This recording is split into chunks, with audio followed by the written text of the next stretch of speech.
Ladies and gentlemen, welcome to the Court-Martail Podcast. Introducing your host for this evening first. He is the host with the most from the West Coast, the Bay Area Brawler, Skyler Greenberg. And his partner, he has colonized, energized, and revolutionized the podcasting wrestling world today. Your Colonial Champion, Sean McCarty.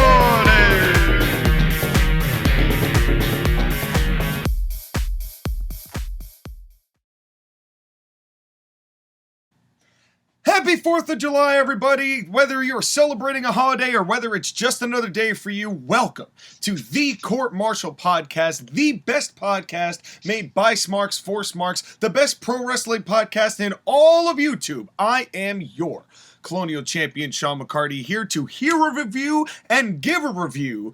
Money in the Bank 2013 is our main show, and we're going to get notes regarding Forbidden Door, but I will not be allowed to go through that door without my co-host. Because this co-host is a man who, when given the opportunity to pick a great pay-per-view, chose this one.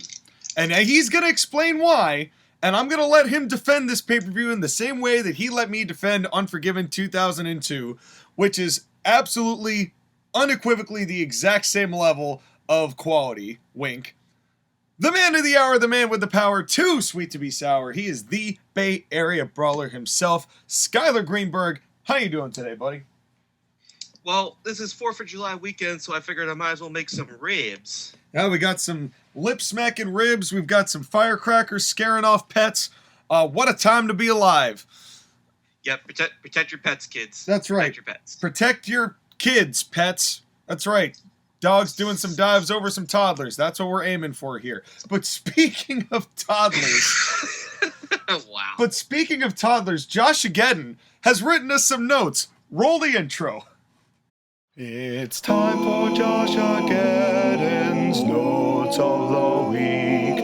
It's time for his Notes of the Week. Oh, yeah. Ladies and gentlefish, it is I, JoshAgeddon, with my sanctimonious and preposterous analysis of AEW's joint premium live event with New Japan Pro Wrestling that was so cursed with injury and missing stars that it legitimately hurt the show. Forbidden Door. Let's peep into this Forbidden Door and see what happened. Wouldn't be the first time I peeped through a Forbidden Door, but we don't talk about that incident anymore, even though we should. No, we shouldn't, because I was there. My door hole is still traumatized. And that's the sound he made. See, there's an incident that me, Sean, and Joshua know about that we cannot share with you guys, otherwise we wouldn't be on the air anymore. We do not speak of it. Yeah, that's there are some lines that just do not get crossed. That is just one of those use your lines. imagination, friends. That's right. Collar and elbow tie-up counter for the evening, 3 and 9. So, a third. And I did not watch the buy-in because I'm not a sellout, but apparently the buy-in had like 4 matches on it. It was a 5-hour show, top to bottom. Who has the energy to watch a 5-hour show? AEW obsessed fans who already knew all these New Japan people. Even then, I don't know if they all knew who the. I know, Sky.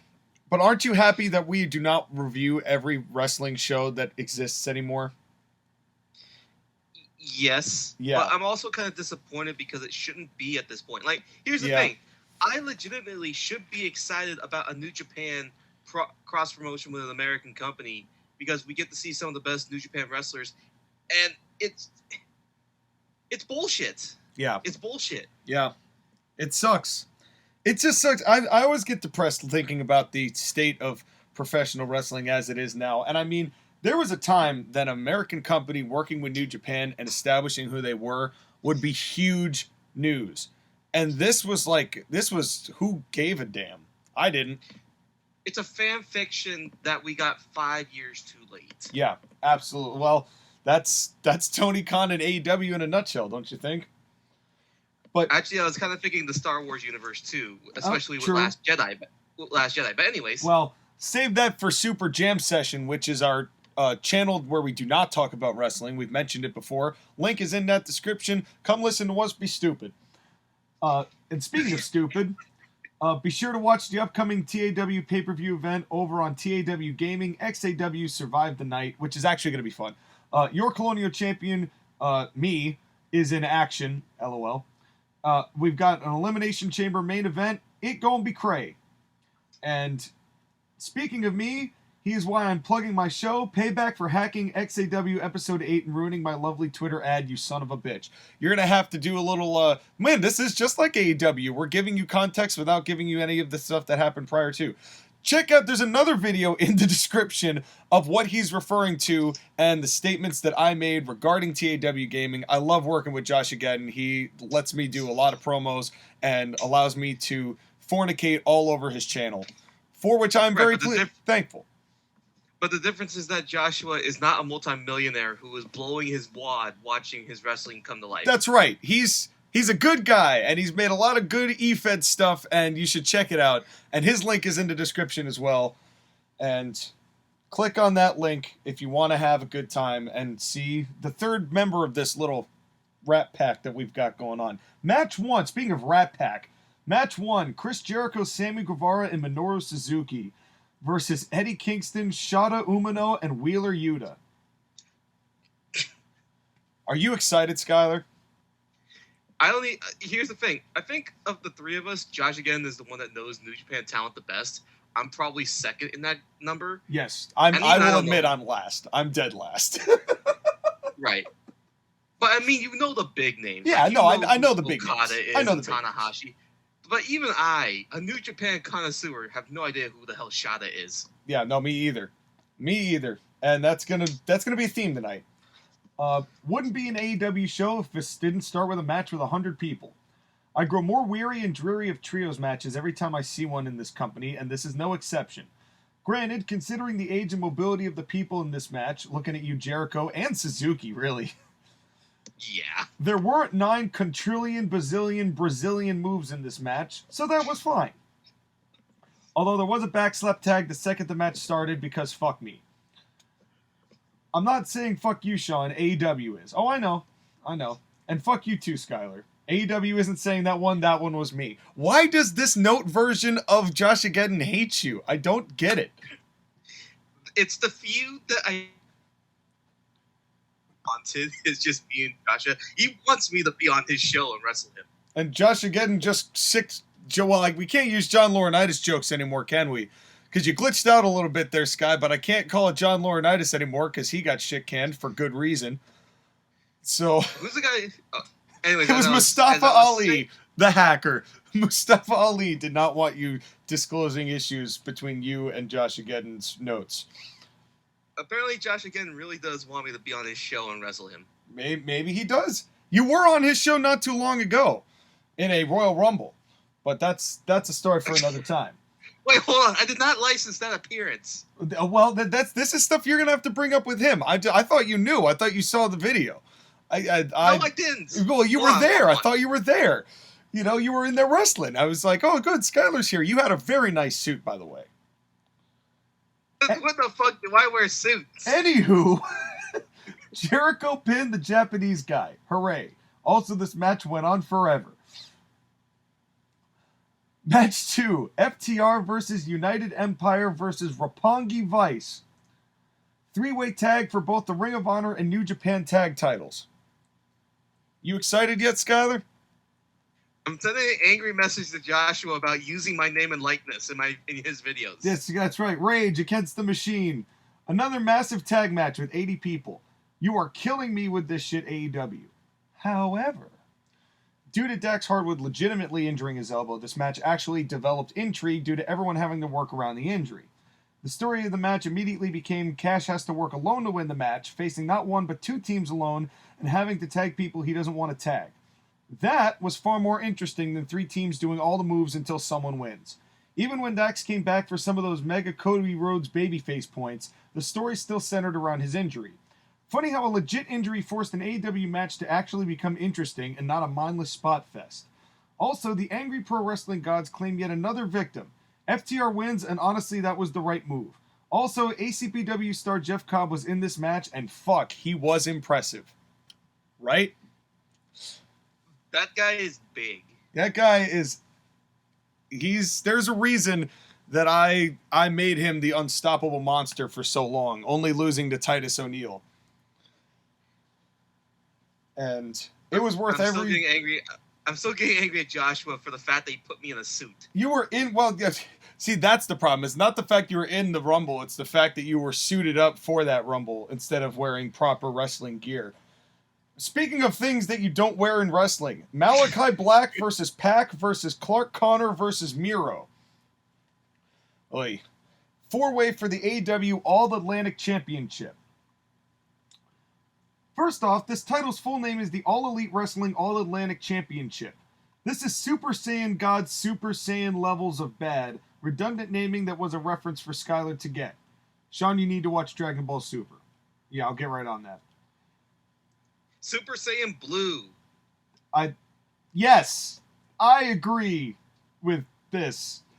Couldn't have just called it the AEW Atlantic Championship or just take the TNT Championship seriously? No, can't do that. Also, Tomohiro Ishii was supposed to be in this match, but he's from the Pacific Coast, so he can't wrestle in it. No, that's not what he says. Ishii's also injured. The wrestling gods are angry and will continue to feed on the unworthy until modern wrestling gets its shit together. That's my hope. As for this match, this was your standard 4-way match where everyone does every move ever until someone wins. Some of the moves looked cool, that's about it. Pac won, so at least they're finally doing something with it. Only took them, 3 years? Goddamn AEW. At least you can make the case that because Pac is from England, it kind of Atlantic? ? Well, and also just something to kind of counter Joshua's point there at the last piece of that. You can't really include like a full year of that time frame because Pac couldn't get into the States. So it's not like they just wasted his talent during 2020. They didn't have his talent in 2020. So right, but this is the problem though with AEW again. Another belt. Yeah. Why? Why does wrestling do this? Like, at most with wrestling companies, main event belt, tag team male belt, female world championship, male mid-card, and if you really want to do something, maybe a territory belt or a third belt that's like a TV belt. Yeah. 5. That's it. Yeah, I have 3 in my promotion. You have what? I have 3. 4 in your promotion. So, it's not that difficult. It's really like people make this so much harder than it really is. Match 4. Speaking of Darby Allin, Sting, and Shingo Takagi. You didn't say their team name. I didn't know they had a team name. Dudes with attitudes. Great. Versus El Phantasmo and the Young Cucks. The Bullet Club. Yeah, another trios match. 4 matches into this show, and we haven't had a single regular match yet. It's amazing how boring this has gotten because it's the same thing time and again. Tony Khan, what the fuck are you doing? I think we're starting to turn JoshAgeddon here when it comes to AEW, Skylar. I think he's starting to realize what we've been done realizing for a while now. Josh again likes a lot more of the AEW talent than you or me do, but I think even he's starting to realize that the booking sucks and that the talent is really just going into business for themselves. Well, it's not even the talent going into themselves. It's just Tony Khan. Everyone who I want to like and want to be happy that they're there, I can't because Tony puts them into unwinnable situations. And it's like, I don't want everyone that I've ever loved in wrestling to lose all meaning because Tony can't get his shit straight. So, anyway. Let's see. Yes. Also, this match immediately started with Sting doing a huge unnecessary dive at 62 or 63 off of a thing on the ramp because of course. 1.75 million moves later, Darby Sting and New Japan guy number 34 won. Don't care. Match 5. Thunder Rosa versus Toni Storm for the AEW Women's Championship. This is where the show turned around in a major way. Probably had to do with the fact that the rest of these were actual matches. Who would have thought? These two put on one hell of a match that puts all of WWE's recent efforts with the Women to shame. This may have been the only women's match on the show, but it was one of the only things on the show worth watching. Thunder Rosa pinned Tony with Dustin Rhodes' spinning suplex neckbreaker, which honestly looked a tad sloppy, but whatever. Now, Sean, go ahead and console Skylar, who is now weeping due to the knowledge that Tony Storm lost clean on this night. You hate to see it. It's gonna be okay, Skylar. I know. She'll get her due one day. Hey, at least she had a title match. At least they're saying, yes, you are at least worthy of being at this top level. But it's just going to be like any of the other ex-WWE people that they bring in. They're going to get 1 or 2 title matches, and then they're going to do nothing while they fill around the mid-card. Yeah. Honestly, Tony Khan books like all of his talent are Mr. Meeseeks. I'm Mr. Meeseeks, look at me for 3 weeks. Ooh, can you lose to this guy on Dynamite? Can do! And then he gets pinned, and then you never see them again. That's a deep cut. It is.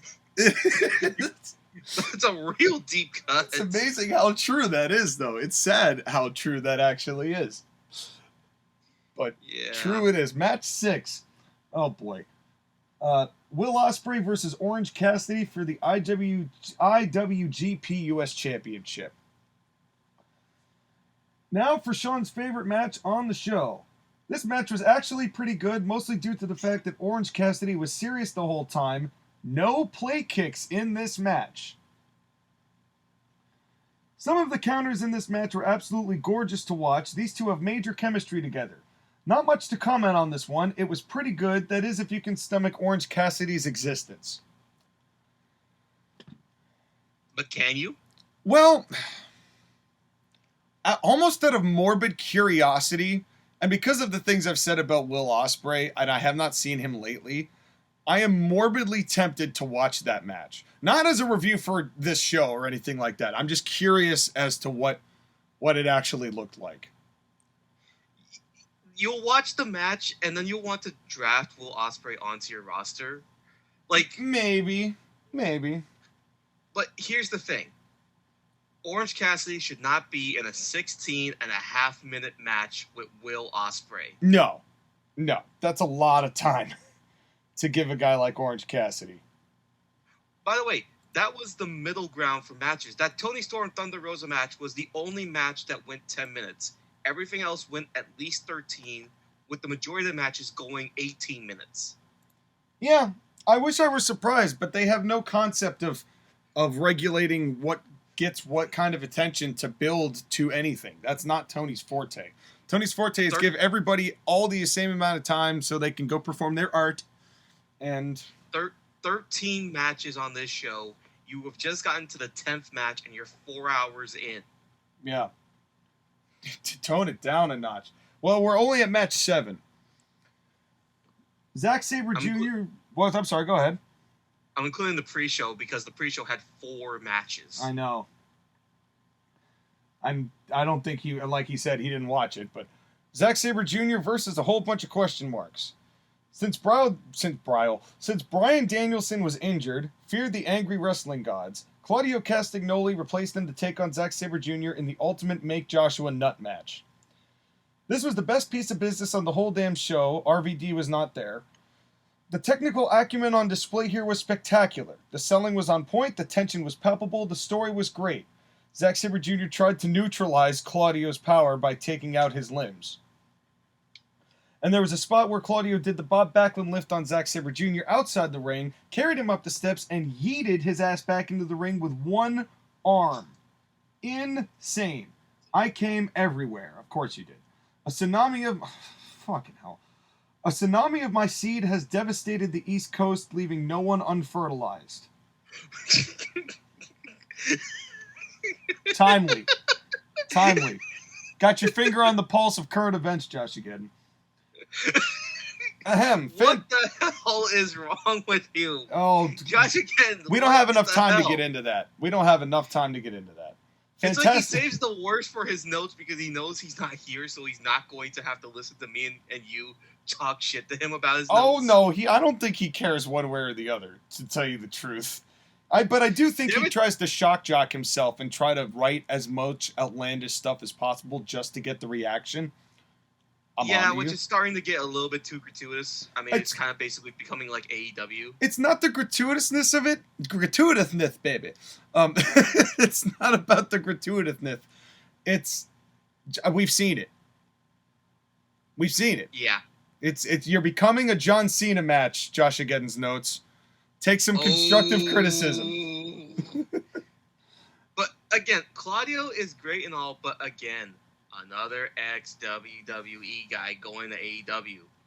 They need to stop acquiring people, and they need to start building people. And they have not been able to do that at all. AEW is basically going to become TNA, but with $1 billion budget. Yeah, and honestly, TNA, it wasn't even as bad as people made it sound in TNA. Truth be told. It wasn't as bad until Hogan and Flair came along, and then everybody showed up. Right, but it's worse now, especially because Tony Khan doesn't have the ability to say no. Are you kidding me? Tony Khan is hugging them like they're a Christmas toy that 8-year-old Tony got that he asked Santa to bring him. That press conference was just... I don't even know. I don't have the words. I don't have the words. Like, how can you seriously take him seriously? If AEW was a stockholders company, they would look at Tony Khan hugging the wrestlers at the end of the press conference, asking him what the fuck he's doing, what he's on, and he should be out of the company. I would love to hear the sweet nothings that Tony Khan whispered into Castagnoli's ear. I love you. I need you. All my wrestlers are hurt. I love you, I love you, Swiss Superman. Oh, man. I hear you're pound for pound the strongest man in the world. Oh, God damn. Well, why don't you swing me, baby? Swing me. You'd never know with Tony. See, Josh, again, that's how you do the gratuitous sexual stuff. Oh, just wait. I'm sure there's more. Match 8. Jay White versus Hangman Adam Page versus Britt's boyfriend versus Okada in an IWGP Championship 4-way. Why the fuck would you put 2 4-ways and 2 trios matches on the same show? Too much shit, Tony. Stop booking like a mark. On the other hand, this was completely different from the previous 4-way because this match actually had a story. The heels, Jay and Britt's boyfriend, would isolate a babyface, keeping it 2-on-1, while the babyfaces would constantly battle uphill in a makeshift handicap match of sorts. It wasn't just moves. The match, the movie, the video game. But the finish killed the match. I don't know what happened, but Jay broke up a move on Britt's boyfriend and then just pinned him. He got hurt. Adam Cole got a concussion. Yep. Even JR went, that was anticlimactic, on commentary, once JR remembered they were in Chicago. Better than the previous 4-way, but a lousy finish. Why can't you just have Jay White wrestle Okada and just have Page wrestle Cole? Because I don't want to see Adam Page versus Adam Cole again. I really don't. Well, that would be the match that you would skip, and well, you're not even watching the show, so who cares? Who cares what I think? But come on, Skylar, I'm trying to keep my credibility here. What credibility? There's no point in watching this show because you and me would sit through 4 hours of bullshit, me 5 hours, because I would have watched all the pre-show just to do proper research. Me too. I would have as well, in all fairness. But, yeah. But thankfully we did not. We gentlemen's agreement ourselves out of that proposition. Also, from what I've heard, Adam Cole and the Young Bucks don't get that much reaction anymore. Like, the fans are cooling down on them to the point where they're becoming icebergs. They're over it. Well, because they've seen it. There's nothing different. Nothing ever changes with them. They don't know how to do any sort of gimmick development. They haven't been able to do anything different for the past decade and a half. It's the truth. But speaking of the truth, and Ron Killings unfortunately could not save this show. Match 9. Jon Moxley versus Hiroshi Tanahashi for the AEW Interim Championship. Remember when we thought we were going to get Punk versus Okada? Good times. Anyway, we got this instead, which is a massive, if not seismic, downgrade. But Mox and Tanahashi actually had a good chemistry and delivered a solid main event match. Nothing orgasmic like Claudio and Zack Sabre Jr., but still solid.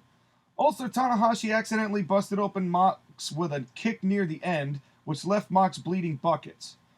I mean, it wouldn't be a Moxley match without someone needing a transfusion by the end of it. Accurate.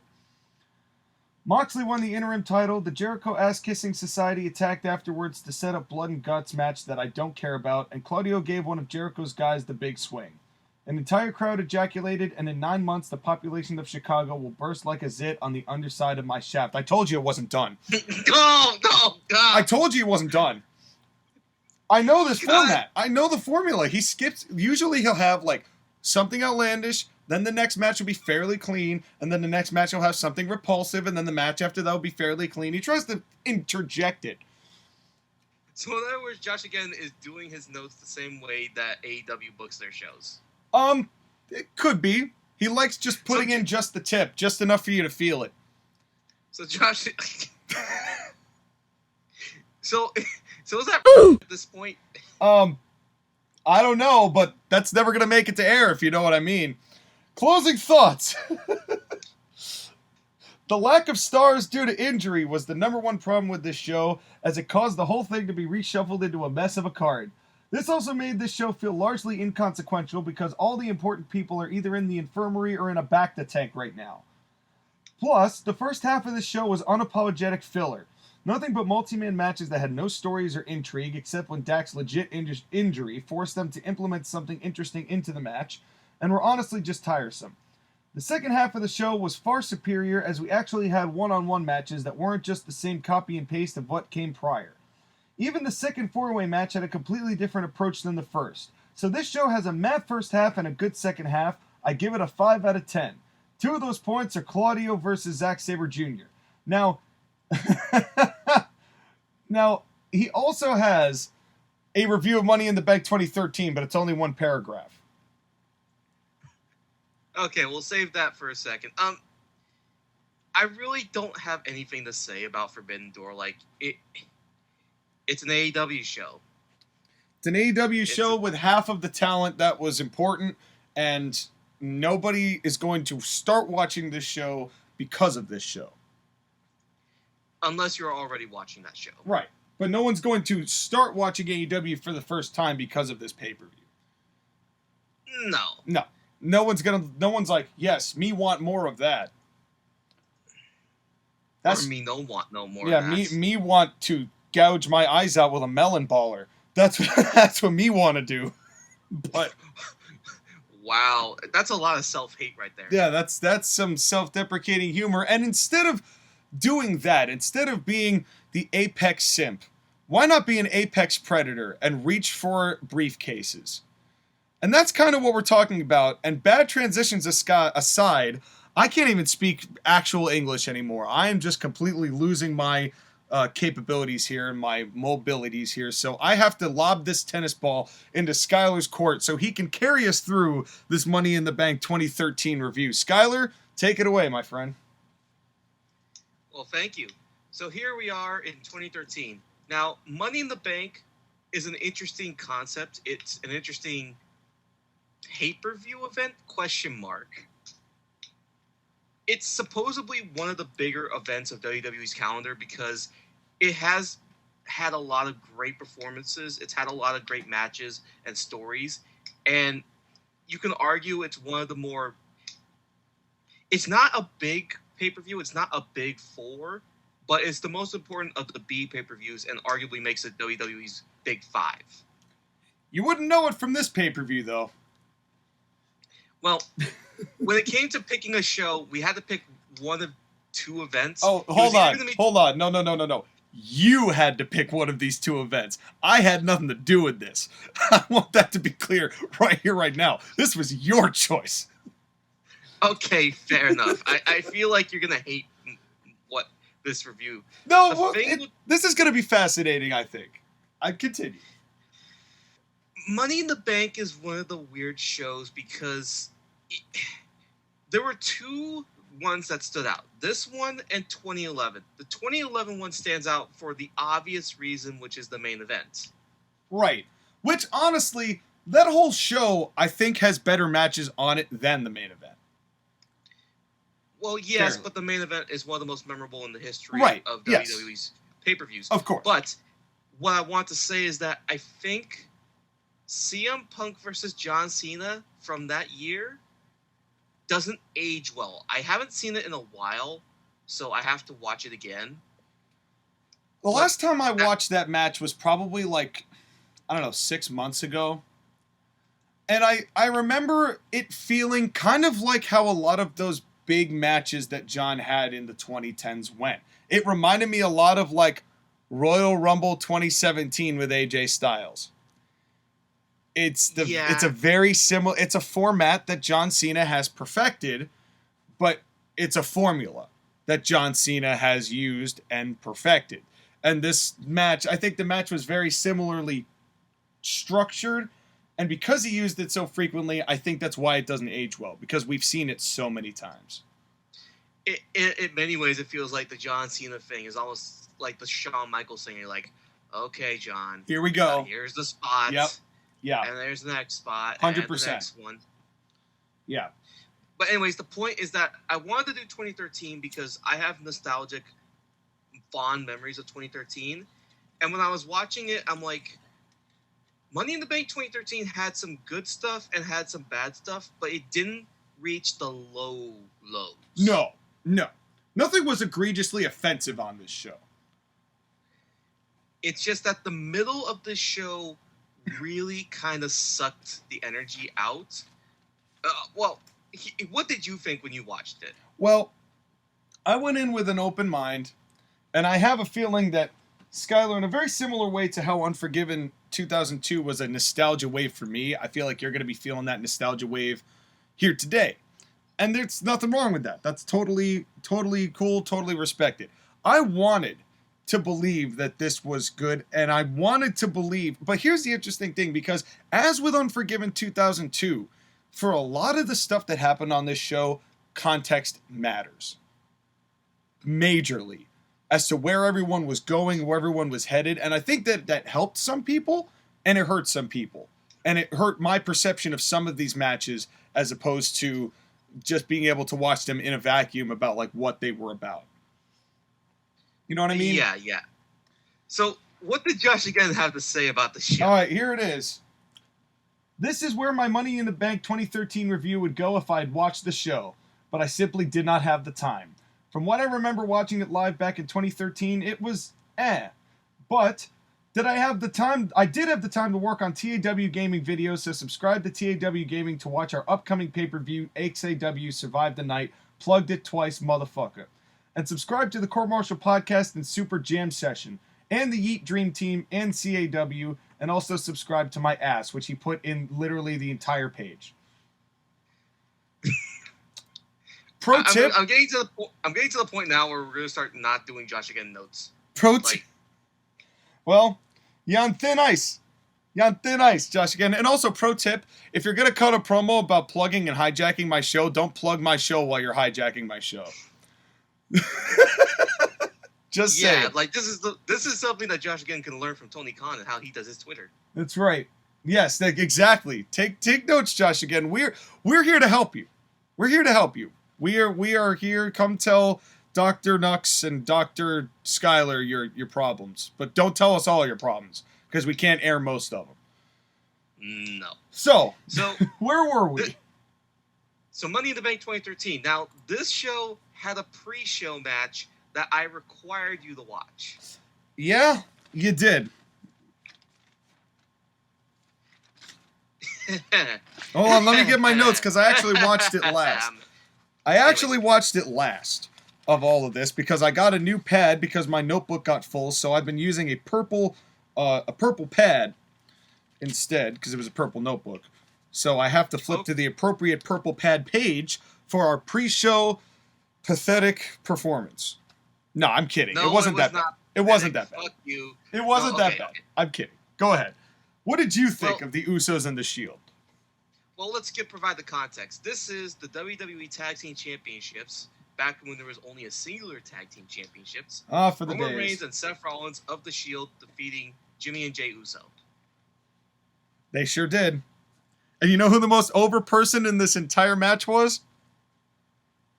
The RVD. Rob Van Dam. Okay.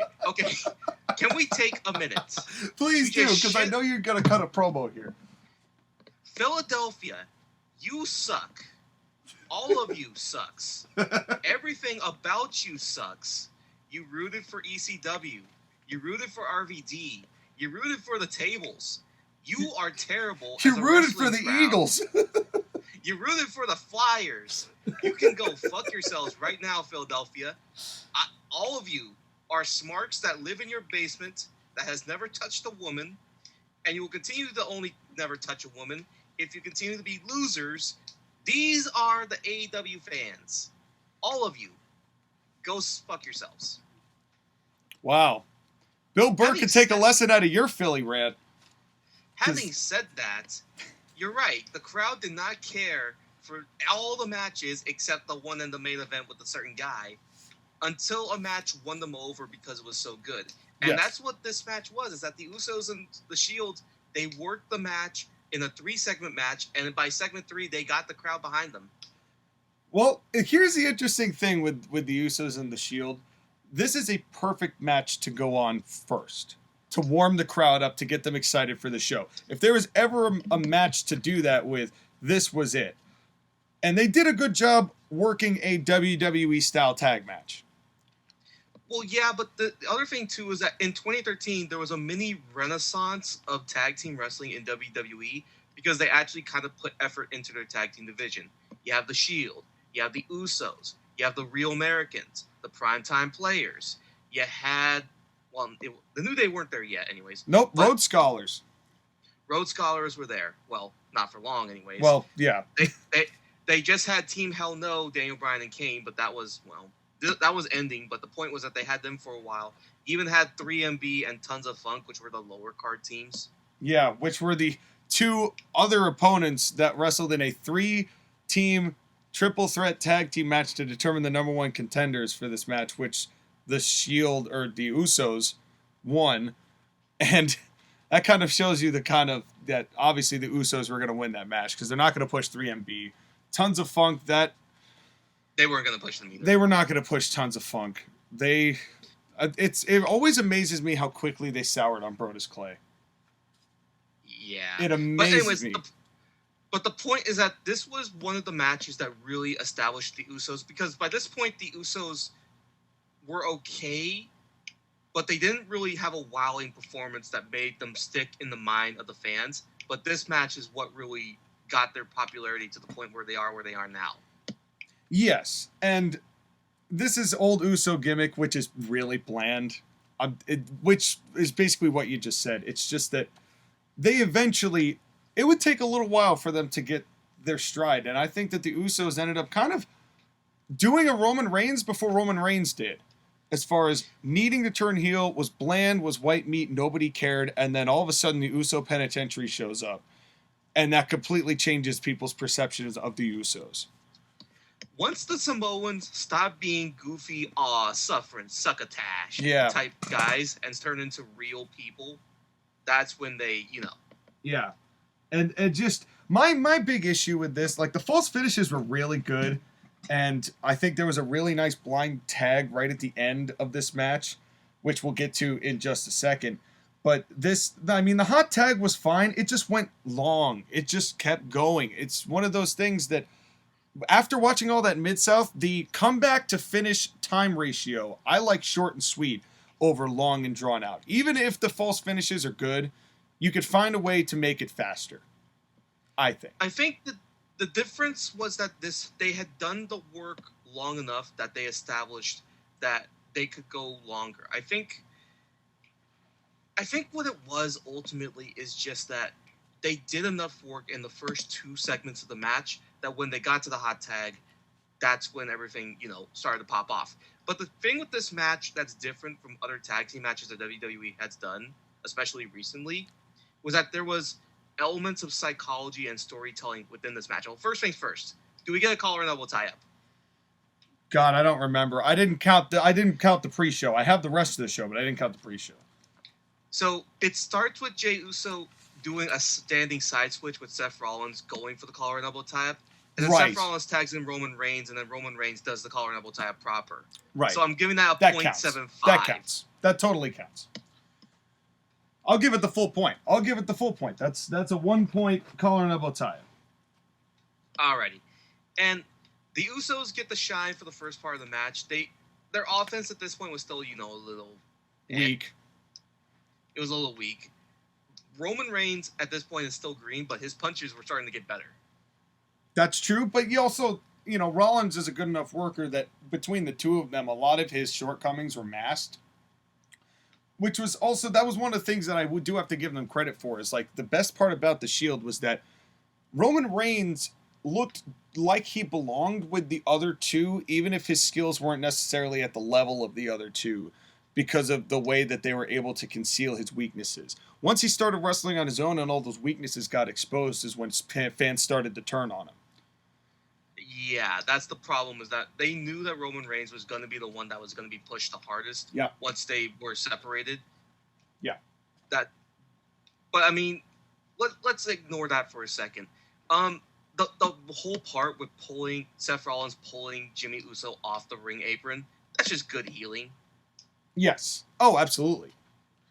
And of course, that led to the Jey Uso getting beat down, getting the heat. Yep. That lasted so the first segment was the babyface shine. The second segment was the heel getting heat. Then the third segment was the comeback. And they broke this up with actual commercial breaks from when you're talking about segments. It was 2 commercial breaks through this match. Yep. That's why it did kind of feel like a TV match, but, I mean, it was a really good version of a TV match. Yeah, and unfortunately, I wish that, given how some of the other matches on this show ended up being, I would have preferred to have seen this in the main show as opposed to some of the other matches that were on the main show. You very easily could have started this match on the main show and replaced it with one of the other matches on the pre-show. Jericho and Ryback, namely. Especially. Yeah. But we'll get there. We'll get there. You get the first Tower of Doom spot that WWE did in who knows how long. And it did not look great. It did not look great, but they were so over at that point and they were so hot for the match that they didn't care. No, the crowd was totally into it. That's the thing. It's like, I have my own personal issues with the structure of the match as far as the comeback and then how long it takes to get to your finish. But that's WWE formatting. I've come to accept that about WWE formatting. That doesn't mean that the crowd wasn't very much into this match when they reached that certain point during the comeback and they were able to keep some of that energy up. Full credit to them for doing that. Yep.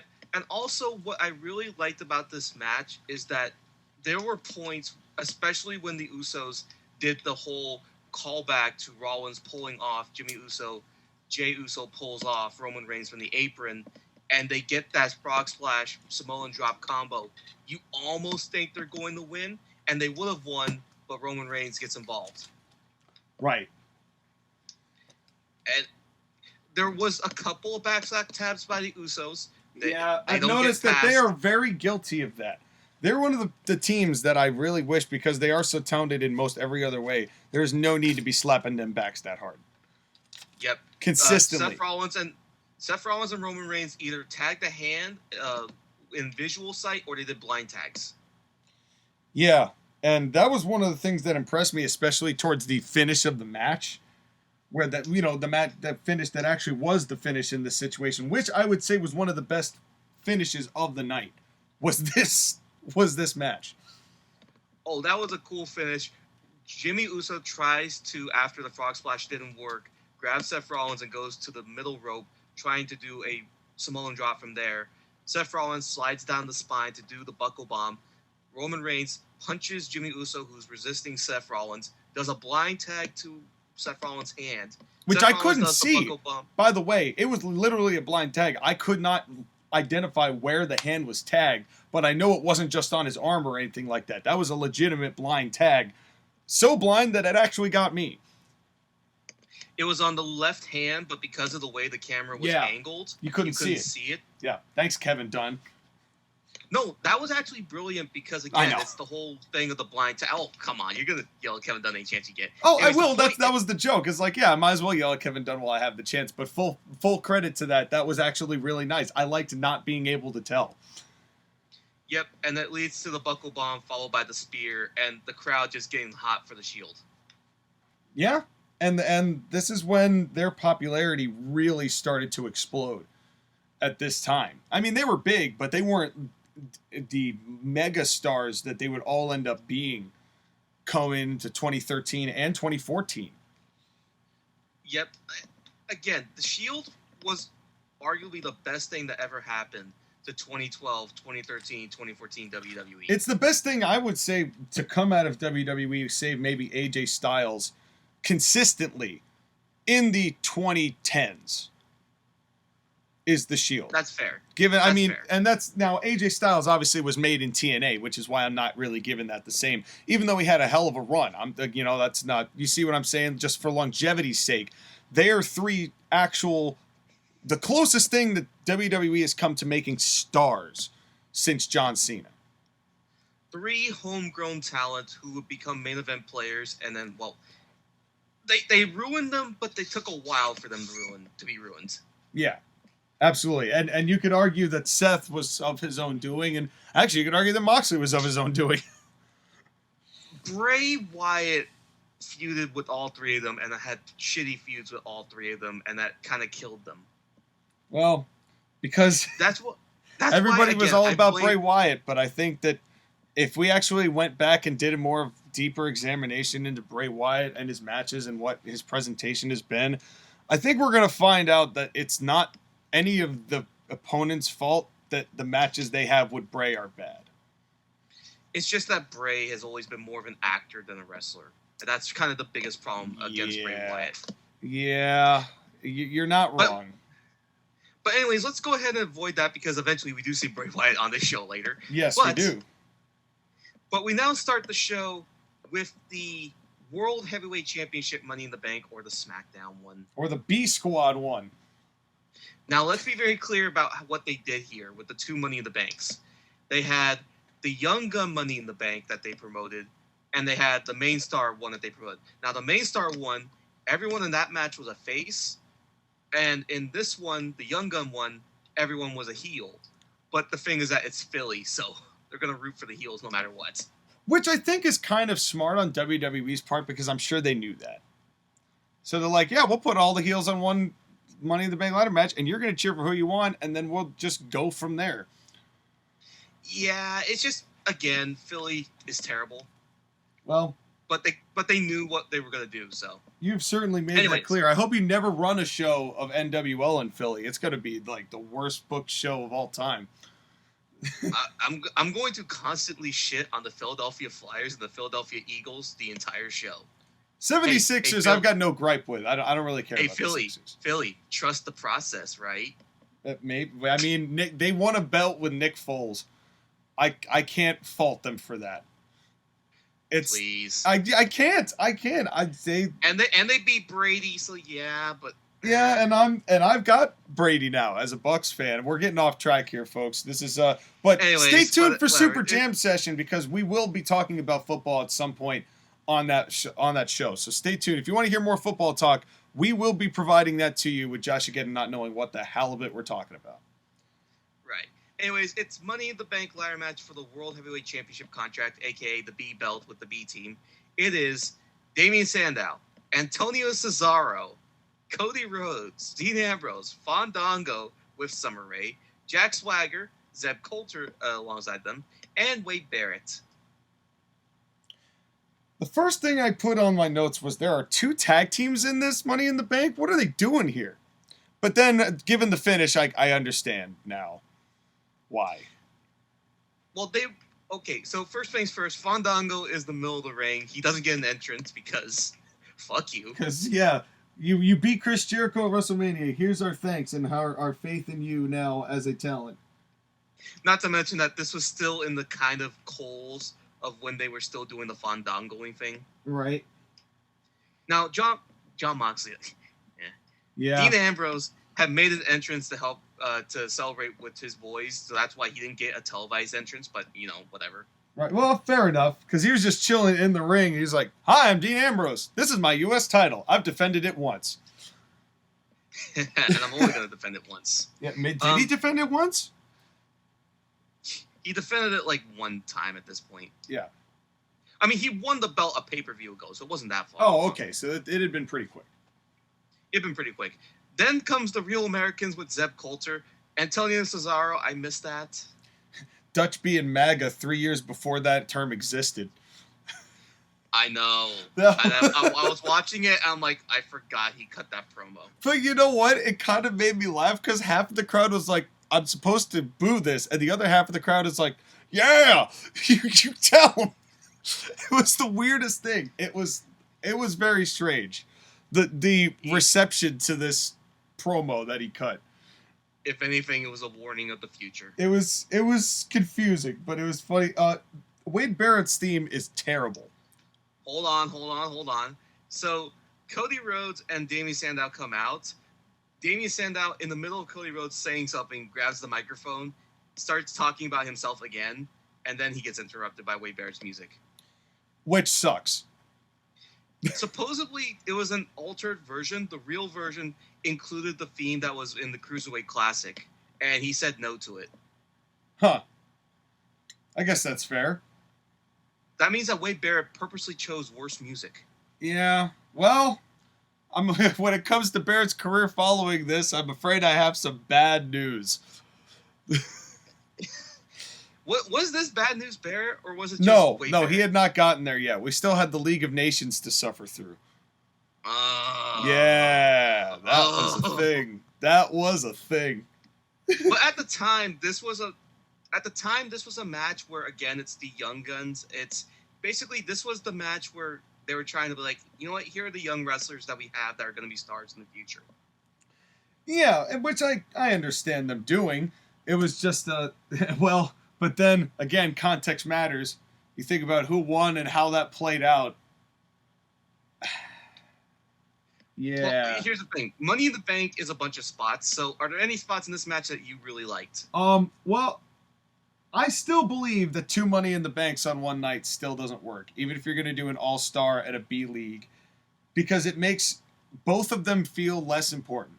I would have rather have just had the one major one with the major people and then have it be for one opportunity, either the world title or the WWE title.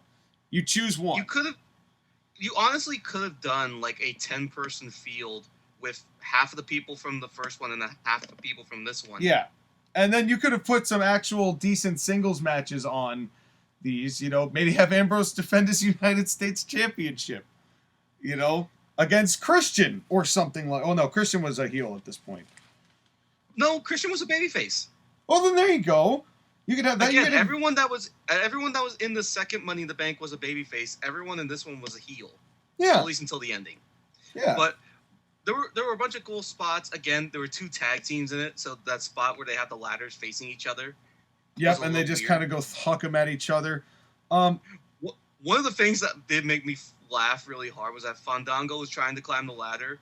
Damien Sandow grabs him, and Cody Rhodes is going to the top rope, and Damien Sandow, you can hear him. He's going, Cody! Cody! Cody! Yes, I did hear that. And, I laughed so hard at it. One of the things that was kind of crazy or looked awkward was when Sandow threw Fandango into the ladder that was set up in the middle of the ring, and the ladder just moved randomly, and Fandango didn't know how to take the bump because the ladder moved, and then he didn't even know where he was landing, and it just looked so awkward. I was like, why do that? That was silly. It was a weird throw that just didn't work. Yeah, and then I know I'm skipping around a little bit because my notes were very broad stroke on this show. And then the next thing that I got was the Wade Barrett goes and pulls a rung off the ladder, which might be the most poorly made ladder in the history of the world.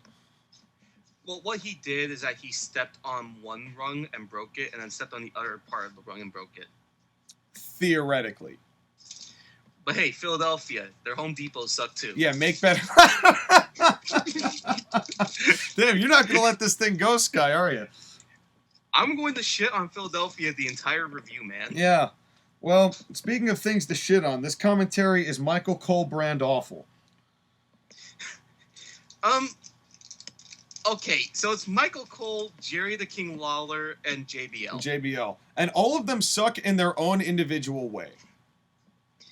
Here's what I'm going to say, controversial hot take. It's not as bad as it was going to be.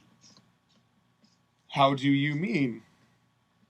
Well, at this point, Michael Cole still had a little bit of energy. Like King was beyond salvageable. King was phoning this shit in so hard. King was at his absolute worst on this pay-per-view. The worst that King ever sounded. He sounded better later. Yeah. JBL at least had funny comments here or there. Yes, occasionally he did make me laugh because it's JBL. But Cole was actually not as bad as he was going to get because at least he still called things with a little bit of energy. True. Very true. I mean, he got worse as he got older, but hey, that's time, man. Yeah, that's time, and that's being ground to the bone on the exact same format, the exact same way, on the exact same show, with the exact same setup, and the exact same lights, and the exact same people. Forever. Yes, but enough about Vince McMahon's booking. Yes. But then we get a Cody Muscle Buster on the ladder. To Antonio Cesaro. I loved that spot. And I'm surprised the fans did not chant for Samoa Joe. They didn't even know who Samoa Joe was. Well, maybe. I mean, this was 2013, so Samoa Joe was still pretty important. Right. Well, yeah, that's true. But still, and because Philly was so smarky, I mean, I thought that would have been a given. But, oh well, in any case. Thing is but Philly is so smarky they can't even find their way out of a plastic bag. I'm not sure what that means, but the spotlight on this case. One of the things that I will blame, I don't know if that's Kevin Dunn's fault necessarily, but the one spotlight in the middle of the ring where the case was so cheesy. I wish they didn't have it there. It was. I know why they did it. I just wish they had turned it off once the match started. Agreed. Because it just was distracting. But then Dean Ambrose does this skin the cat on the ladder thing. And again, why would these guys not just drop the fucking ladder? Well, they did drop the ladder. Well, yeah, eventually. But they still let him skin the cat with the ladder. Well, the whole thing was that from what their position looked like, they couldn't see what was happening until he actually skinned the cat. And they only hold him up for a couple of seconds. It wasn't what was with Orange Cassidy in that ladder match that happened a while ago. No. But I will say, though, this is better than... As far as the setup for that, it still looked a bit like a struggle, which, like, what I wrote down kind of describing what you just said with Orange Cassidy, the skin the cat hold ladder spot was better than now, setup-wise. Right. And that's the truth. When Ambrose did the ladder between his head part and then did the helicopter thing, that was a little... It was an homage to Terry Funk, but that was only... he's not Terry Funk. That was an homage to Chris Benoit. Yeah, well... Because Benoit did it in the first Money in the Bank ladder match. And when I saw it, I'm like, oh, that's a weird comparison. Yeah, well, Ambrose isn't on that level either. He'd like to think he is, but he's not on that level either. No. But yeah, it was also an important spot in the match because he hits Cody, he hits Barrett, he hits Fandango. He tries to hit Sandow. Sandow cowers and hides behind Lillian Garcia and the Timekeepers area. Yeah, and then that will be important later. Yep. And now I didn't write down the spot, but there was a spot that Swagger gave to Cesaro, and I think it was on top of the ladder, and where it might have been a suplex or something like that, but I credited Jack Swagger for landing Cesaro very safely on it. I cannot remember what the spot was, though. Was that the part where they stood on each other's shoulders? Maybe? Yes, I actually think it was. Yeah, because they take the ladder, they throw it out of the ring after attacking Wade Barrett with it, and then Zeb suggests do the shoulder thing. And who was it, Cody that got the drop kick? Yeah, Cody was going for the drop kick. He drop kicked Swagger, and thankfully Cesaro landed safely because Swagger positioned him. Yeah, Swagger set him down really well, which also makes me confused because Swagger used to know how to do this really well. What happened?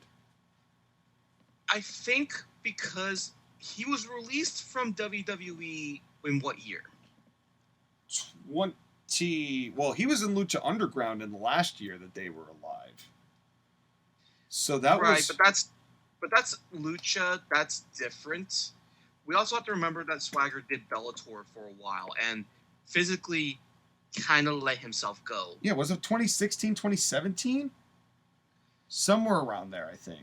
So he left WWE ECW in 2017. Yes. Sorry, he left WWE in 2017. Yeah.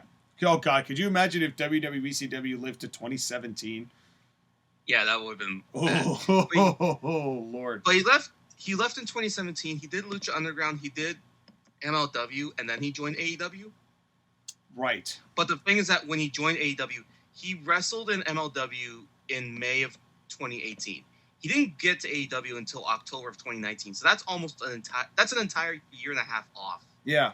Where he was doing Bellator and kicking people in the balls. Yes. Yes. But the point is that Swagger was not wrestling, and physically he wasn't in shape anymore, and he wasn't capable of doing the things that he was doing here. Yeah, but even mentally, some of the psychology stuff that he'd used to do wasn't there anymore. That's what confuses me. But you know what? I don't know. I'm not him. But then we get some juice from Cody, which was nice. Well, Cody starts going on fire. He does Crossroads to Barrett. He does Crossroads to Fandango. He was starting to really get cheered by the fans in Philly. Yeah. And especially once they saw him get busted open from a punch from Dean Ambrose. Looks familiar, doesn't it? Just the hair color's different.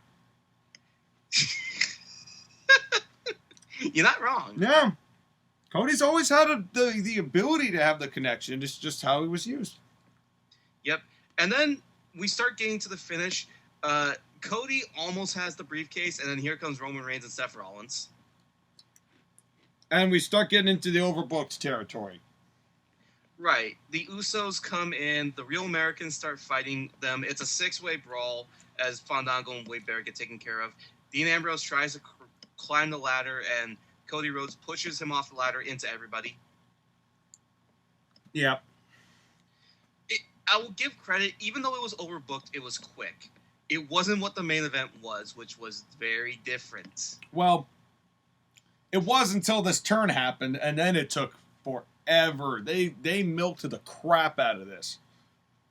Well, Cody Rhodes tries to climb the ladder. He's reaching the briefcase. Damien Sandow comes out from beneath the ring announcer's area, pushes Cody Rhodes off, and grabs the briefcase. And it took a while. It took a while. And then we heard the entire Hallelujah chorus as they recapped the entire thing. And they just started doing that hushed commentary, which was just silly. And yeah. And it's just... Sandow finish was okay, but, I mean, again, we know what happened afterwards. Did Damien Sandow, was this too early for him? I think they could have pushed him to the moon, and even if they had him be a transitional champion, they should have given him the belt. People were getting behind him as a heel. I think you could have made the case. Yeah, but I also kind of feel like name me a good Damien Sandow match. That one with John Cena was really good. But it was a John Cena match. Well, yeah, I mean, it's... I understand your point. I do understand your point. And I'm saying, it could have been a transitional champion thing where he wins it and then his first or second defense, he loses it. You don't need to have it on him for long, but just to give him the belt would not have done any... To have them beat John Cena, that would have been huge regardless. But this was kind of one of those evidence of, here's our new star Money in the Bank match, but we're not actually going to make a new star in this process. We're going to give this to John Cena because we are all in on John Cena. Especially because they fumbled the briefcase with the Cody Rhodes and Sandow feud that should have been fire but wasn't. Yeah, or if you want to build Cody as a baby, Cody, have him win the briefcase and then have him cash it in at a later time. Yeah, if anything, I think they never had a match where the briefcase was on the line, and they should have. Imagine Cody cashing it in on Orton. Ooh. I mean, Orton would have to win it back, so I mean, that would kind of change the trajectory of Daniel Bryan, and I don't want to lose that. But you could have done it. But what you could have done is you could have had Randy Orton, win. Okay, we're going in the fantasy booking territory. We are. We could have had Randy Orton basically destroy Daniel Bryan, injure him, and, take him out of action. So then what would happen is that you would have Cody Rhodes cash in, win the title. Maybe this happens like Survivor Series. Have Randy Orton win the title back at whatever that December pay-per-view is. Then go into Royal Rumble. Randy beats him again. Daniel Bryan comes back after a long injury layoff, wins the Royal Rumble. Well, he comes back in the injury Royal Rumble, gets eliminated quickly, Batista wins still, and then you could still do that. Because that was part of it. Like, him being snubbed for Batista was a big part of the outrage that the fans had, so that was why that was like, okay, we got to put him into this. So I still wouldn't want to change any of that. I'd still have Batista win the Rumble, which, all things considered, for all the reasons that WWE did not want, ended up being better for them all the way around. Never forget that Daniel Bryan winning the world title was a mistake on their part. Well, it was a last-minute change because they're like, wait, if we go into WrestleMania and Batista and Randy Orton is the main event. They realized they had fucked up and had no choice. Especially because they made the decision to have Brock beat The Undertaker. Yeah, that was the same show. But, you could have even... Imagine if they had gone with Batista versus Randy Orton. Batista wins and gets booed out of the building by the crowd the same night that The Undertaker loses to Brock Lesnar. People would view that as maybe one of the worst WrestleManias of all time. I think there might have been. That might have been a completely different way of viewing that whole show. But in any case, getting back to this... By the way, to do all this to say is that we're not talking about the Brad Maddox, Vicky Guerrero segment because this is a lot of bullshit. We are not talking about... I'm just going to say right now, what the fuck with the video package that they had with Vicky Guerrero that's supposed to be embarrassing? Like, what the hell? I actually thought that was the best part of the segment. The video package was hilarious. Brad Maddox talking? No, but Brad Maddox, first of all, where's your jacket, son? You're a general manager now. He had his jacket off and he was carrying it. He literally walked to the ring with it instead of just wearing it. Just wear the damn jacket.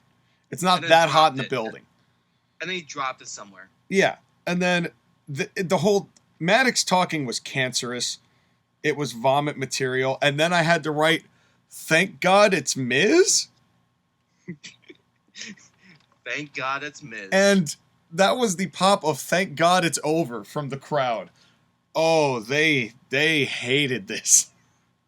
Probably as much as I did. Yeah, anyways, we're going to go ahead and skip right past that. We're going to go to the next match. And now, again, my thing with Money in the Bank 2013 is that I remember the 2 Money in the Bank ladder matches, the pre-show match, and the John Cena match that happened later. I forgot about the entire middle section of this show. So when this match came on, I'm like, oh, wow, Sean's going to hate me. Honestly, this match wasn't even the worst match on the show. It honestly wasn't terrible. It honestly wasn't terrible. Although I will never get used to the look of Curtis Axel with Paul Heyman. Which is why they barely ever did it before they ended that feud as quickly as they could. Hey, Curtis Axel, titty cannon. Yeah. Yeah. I loved in the beginning of this when Michael Cole was like, so, hey, JBL, do you remember that this happened and this happened? And JBL was like, yeah, remember I was here on commentary. That was one. Again, JBL had great lines when he was dissing Cole. Yeah, I was like, yeah, I was here. I was with you. Like, we do this job together. But that was also almost the knock on, like, because you know that half of that is just fed to Cole from Vince. So I love that when they do that, JBL just makes a cut like that. It's just hilarious. And then Miz is supposed to be a babyface, but he is not being a babyface. He was being a smart-ass babyface. He was being a smart-ass, period. He was very heely. And in fact, we were talking about this before. The first, I got really confused when Miz did what he did to Paul Heyman. My thing is that this is one of the complaints that Joshua has is that once you become a babyface, you become an idiot as a wrestler in WWE. True. This was The Miz being smart. Too bad he sold his facials like he's a heel. So it made the whole thing very confusing because it was like you knew that Curtis Axel was a heel with the way that he shoved his face, started yelling into his Miz's face when he started punching, right? Like Curtis Axel established himself as a heel, but then Miz established himself as a heel. Wait! We forgot something. Was there a collar and elbow tie-up? Yes, there was. There were multiple. Yes, there was. I was appreciative of that. So we're gonna say 2 for 3 so far, if we're counting the pre-show, and obviously there wouldn't be one in the Money in the Bank ladder matches. So 2 for 2 in the ones that matter. 2 for 2 in the ones that matter. Yes. But I think the whole juxtaposition of that is that normally when it comes to that kind of thing where a babyface outsmarts a heel like that, it has to be like an Eddie Guerrero type. Yeah. Because Eddie did so well, and everyone else that does it kind of looks like a knockoff of Eddie. Yes. And the thing is that Miz had been fighting the I'm a knockoff of your favorite wrestlers kind of stereotype on him for some time, and this did not help. This match did not help because it was really Miz doing moves that you recognize, but worse. Well, we have to remember the big one. This was about maybe, a month or so after he got permission from Ric Flair to do the figure 4. Right, and the people did not like that at all. No. And the people did not like that at all. And that was another part of it, is that Miz just is not a good babyface. I'm sorry. No. He is not a good babyface. And this was very evidenced here because the crowd had nobody to cheer for. Because what happened when we're talking about this thing with Heyman? So Heyman is approaching the Miz, and the Miz goes, "Oh yeah, well screw you, Heyman. I'm gonna pull one of you on you." Hits a punching noise with his hands, and then falls and takes a bump and sells like Heyman hit him. The referee turns around and goes, "Hey, what you doing over here? Did you punch this guy? What are you doing over here? You punching this guy? I'm gonna take you out of the building. Ah, now you out of here." And Paul Heyman's like, "I'm Paul Heyman. You can't do that to me." And nothing really happened. Paul Heyman was going to the back and finding out the referee's name so he can fire him. Yeah, so I didn't... But the thing is how did the referee... If a referee can't see it when it comes to using a steel chair on somebody and still turns around and gets the pin, when you can clearly hear a chair shot, this guy's got to turn around and hear a punch and be like, yes, you clearly did it. Guilty until proven innocent. Oh, to be clear, consistency. I've booked that too. Yeah. I'm just saying.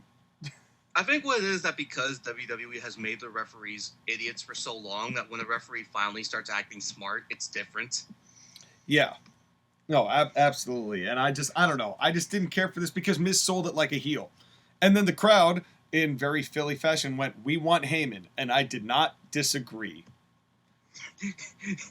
Well, what was Heyman going to do on the outside of this match? Well... Who cares? It's Paul Heyman.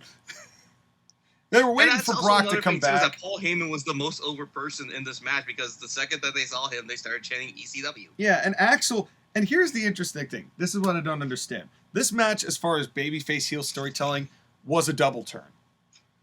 And I mentioned this to you before. Because let's think about what happened here. Miz used a quote-unquote heel tactic by doing the whole fake thing to get Heyman ejected, so the Curtis Axel had to win a match on his own, and he fights the guy who deceived and threw out his manager, fights hard and hard and hard, and then wins the match against the guy who played shenanigans over his manager. That's a babyface turn. Let me counter that. Paul Heyman is a slime ball who will try to get any advantage he can, and The Miz knew that he couldn't do anything while it was 2-on-1, so he did his best to even the playing field, and he was being smart while he was doing it. Curtis Axel got mad and tried to take advantage of it. And won. I think this by himself. I think what it is that Curtis Axel at this point, to get the advantage, should have done a heel thing. Like maybe as the referee is throwing out Heyman, he does like a poke to the eye or something. Yeah. To get the heat. Yeah, instead Curtis Axel just beat Miz clean. And I was like, all right, cool. I'm going to root for Curtis Axel now because he lost his manager and proved he could do it on his own. And The Miz is a scumbag. When he turned back heel. Right, later on in the show. I'm like, if this was a double turn they meant to do, it was great. But instead it wasn't, and they didn't mean to because they're trying to push Miz as a babyface, which was not working at all, which is why one of the loudest chants I heard was from one guy in the front row just chanting, "You're not over." And he was not incorrect. As much as I hated Philly, that was funny. Yeah, and he was not incorrect. Yeah, other than that, though, the crowd just did not care at all. No. Even when Curtis Axel won by proving he could overcome the odds of beating The Miz one-on-one after winning the Intercontinental title and proving that he was worthy of the Intercontinental title by beating his challenger just by himself without the need of Paul Heyman, who he ended up yelling at him later on in the show, further pushing the babyface turn for this. That was an axe to trick CM Punk, but we'll talk about it later. Right, yeah, we'll get there, but it's just like Curtis Axel's booking was hilarious because they were obviously trying to keep him as a heel, but they booked him like a babyface all night. They booked him like a babyface all night, and that was the weirdest thing. And The Miz just... Curtis Axel was 2013 Big Show. Yeah. I mean, this match was okay, but it was just a little bit blah. It was okay. Also, it was okay. Miz's figure four was terrible. And Miz's figure four is always terrible. I didn't even write it down because it's not worthy of my attention. Although that one looked better than some of the ones he's had before. It looked okay until he tried to hook the second leg, and the second leg was not hooked whatsoever. Yeah. You hate the to see submission it. game all night was very bad. Miz was one of the worst offenders, but we know who the worst offender is. Yeah, we'll get there. His name is John Cena. We'll get there. But we have... you tell us what was next. Well, after this match, we get a video package about a match between AJ Lee and Kaitlyn for the Divas Championship. AJ Lee has quite a lot of talent. She's a very gifted woman. Kaitlyn is a woman. Kaitlyn was okay, but because of the standards of the Divas division at that time, that meant that she was one of the best workers. Well, she was there, all right. It's a little weird seeing the butterfly belt, and I hate it. Yeah, I hate it. Sign of the times. Sign of the attitude of women's wrestling. I mean, look at the ladies that are in the ring with AJ Lee. Yeah. The Bellas. Naomi when she was really green. Rosa Mendez. Yeah. The late. Yeah. That's what we had. Natalya Natalya's never been good. Well, no, Natalya in ring has been good, but Natalya doing anything else and having charisma or personality has not been good. Unfortunately. Okay. That's the truth. Well, but right. By the way, Layla comes out with Kaitlyn doesn't do anything. Can we just say Big E Langston? I hope Big E's doing okay. Big E Langston. I saw him and I immediately got sad. I know. Because I'm like, I know. Oh God, I hope he's okay. Yeah. I really worry about that dude. So I am too. Here's a question: is AJ Lee Alexa Bliss before Alexa Bliss was Alexa Bliss? Except better. Kind of. I think that they are still different as far as like. Alexa Bliss was never that unhinged, like, I'm going to just make out with random people. It was a different style of gimmick, but I see your point. And I'm talking about more in-ring. I would say that AJ is better than Alexa in the ring. And that's the point I wanted to make, is that I forgot that AJ Lee was very good technically. AJ Lee has got skills. Her selling is really good. Her facials are really good. Her psychology is really good. Kaitlyn is a woman. I'm going to find one thing to make you compliment Kaitlyn. Well, actually, I don't think I'm going to be able to. Oh, here's my favorite. Kaitlyn's elbow was the theme of the entire match, and then Kaitlyn does a move with her elbow and sells her wrist. Genius. The elbow is the wrist. Then AJ won with her fantastic submission. Love that move. AJ Lee's submission game was underrated. Yeah, honestly, her whole game was underrated. Truthfully. She was an incredible... She was pretty good.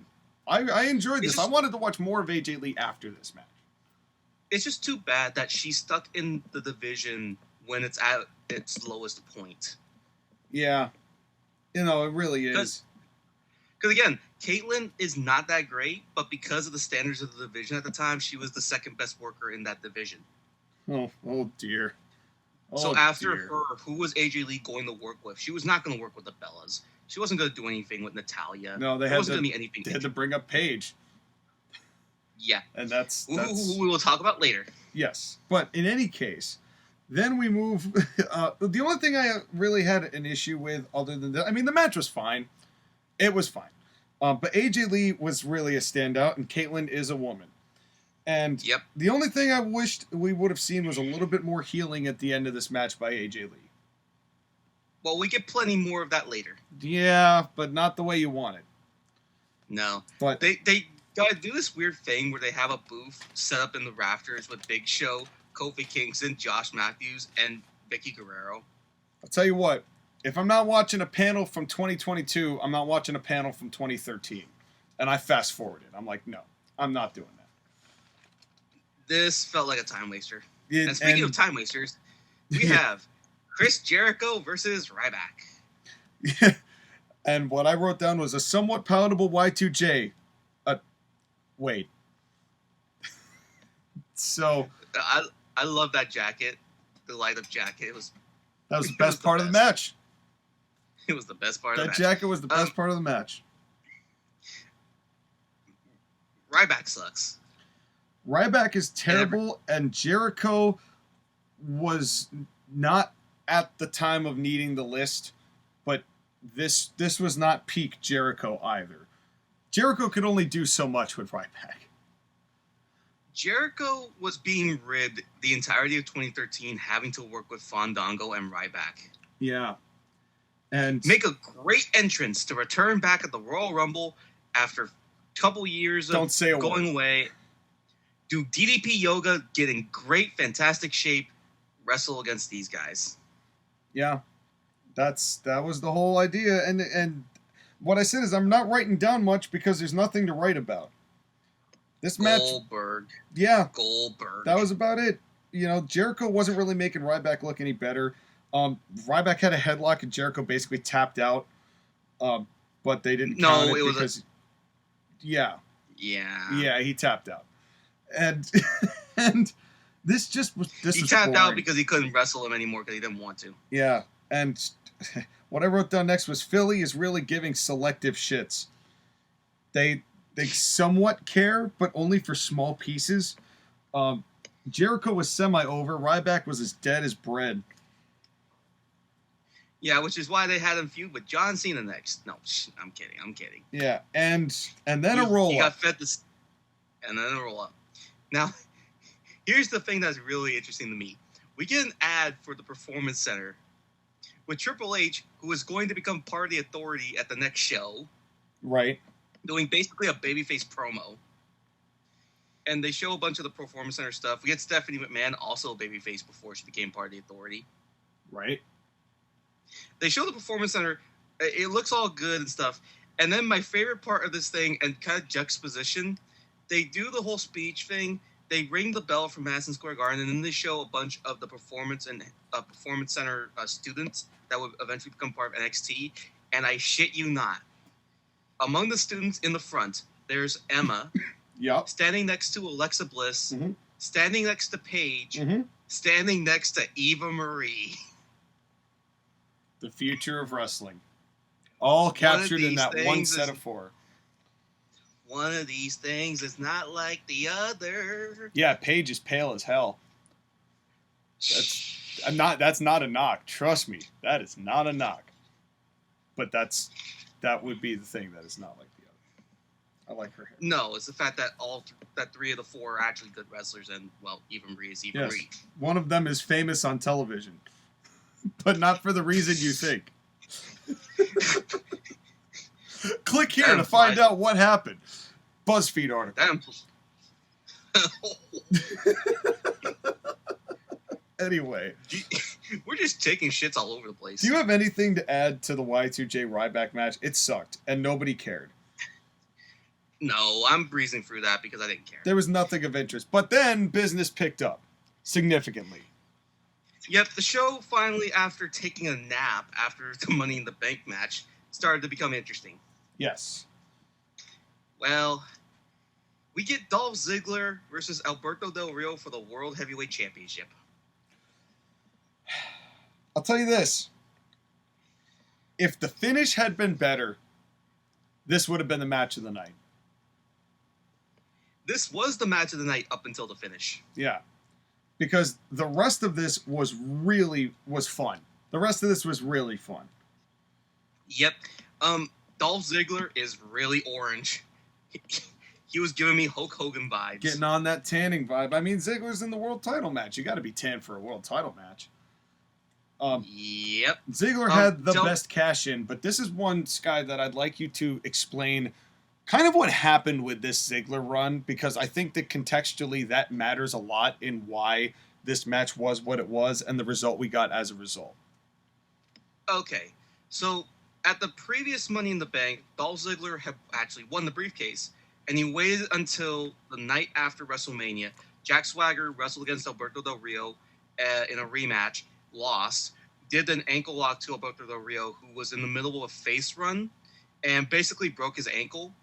And Dolph Ziggler comes in, cashes the briefcase, is a heel, but because the smarky crowd of after Mania and Miami was also smarky as Philly, they cheered Ziggler when he cashed in. It's arguably the best cash-in, save for maybe the first one with Edge. That cash-in is legendary. Right, like, Dolph Ziggler is one of the best cash-ins along with Edge and Seth Rollins. The heist of the century. Heist of the century. I can't forget the heist of the century. You're right. That is top 3 minimum. But anyways, The point is that Del Rio was in the middle of a face run that was going really badly, kind of like Miz's face run. So he turns heel in a really legendary double turn match that happened when Ziggler came back from injury, because Ziggler gets concussed by Jack Swagger. This was also when Jack Swagger got cooled off and put back in the tag teams because he was a dangerous fuck. Yep. So Ziggler gets concussed. His first match back, they wrestle at Payback, him and Del Rio. That match was a double turn because Del Rio focused on Ziggler's head and trying to concuss him. Ziggler was doing his best as a defiant babyface. Ziggler lost the title because of that. Right. So Ziggler is a full-on babyface. Del Rio is a heel here, in the proper alignments that they should have been. Right.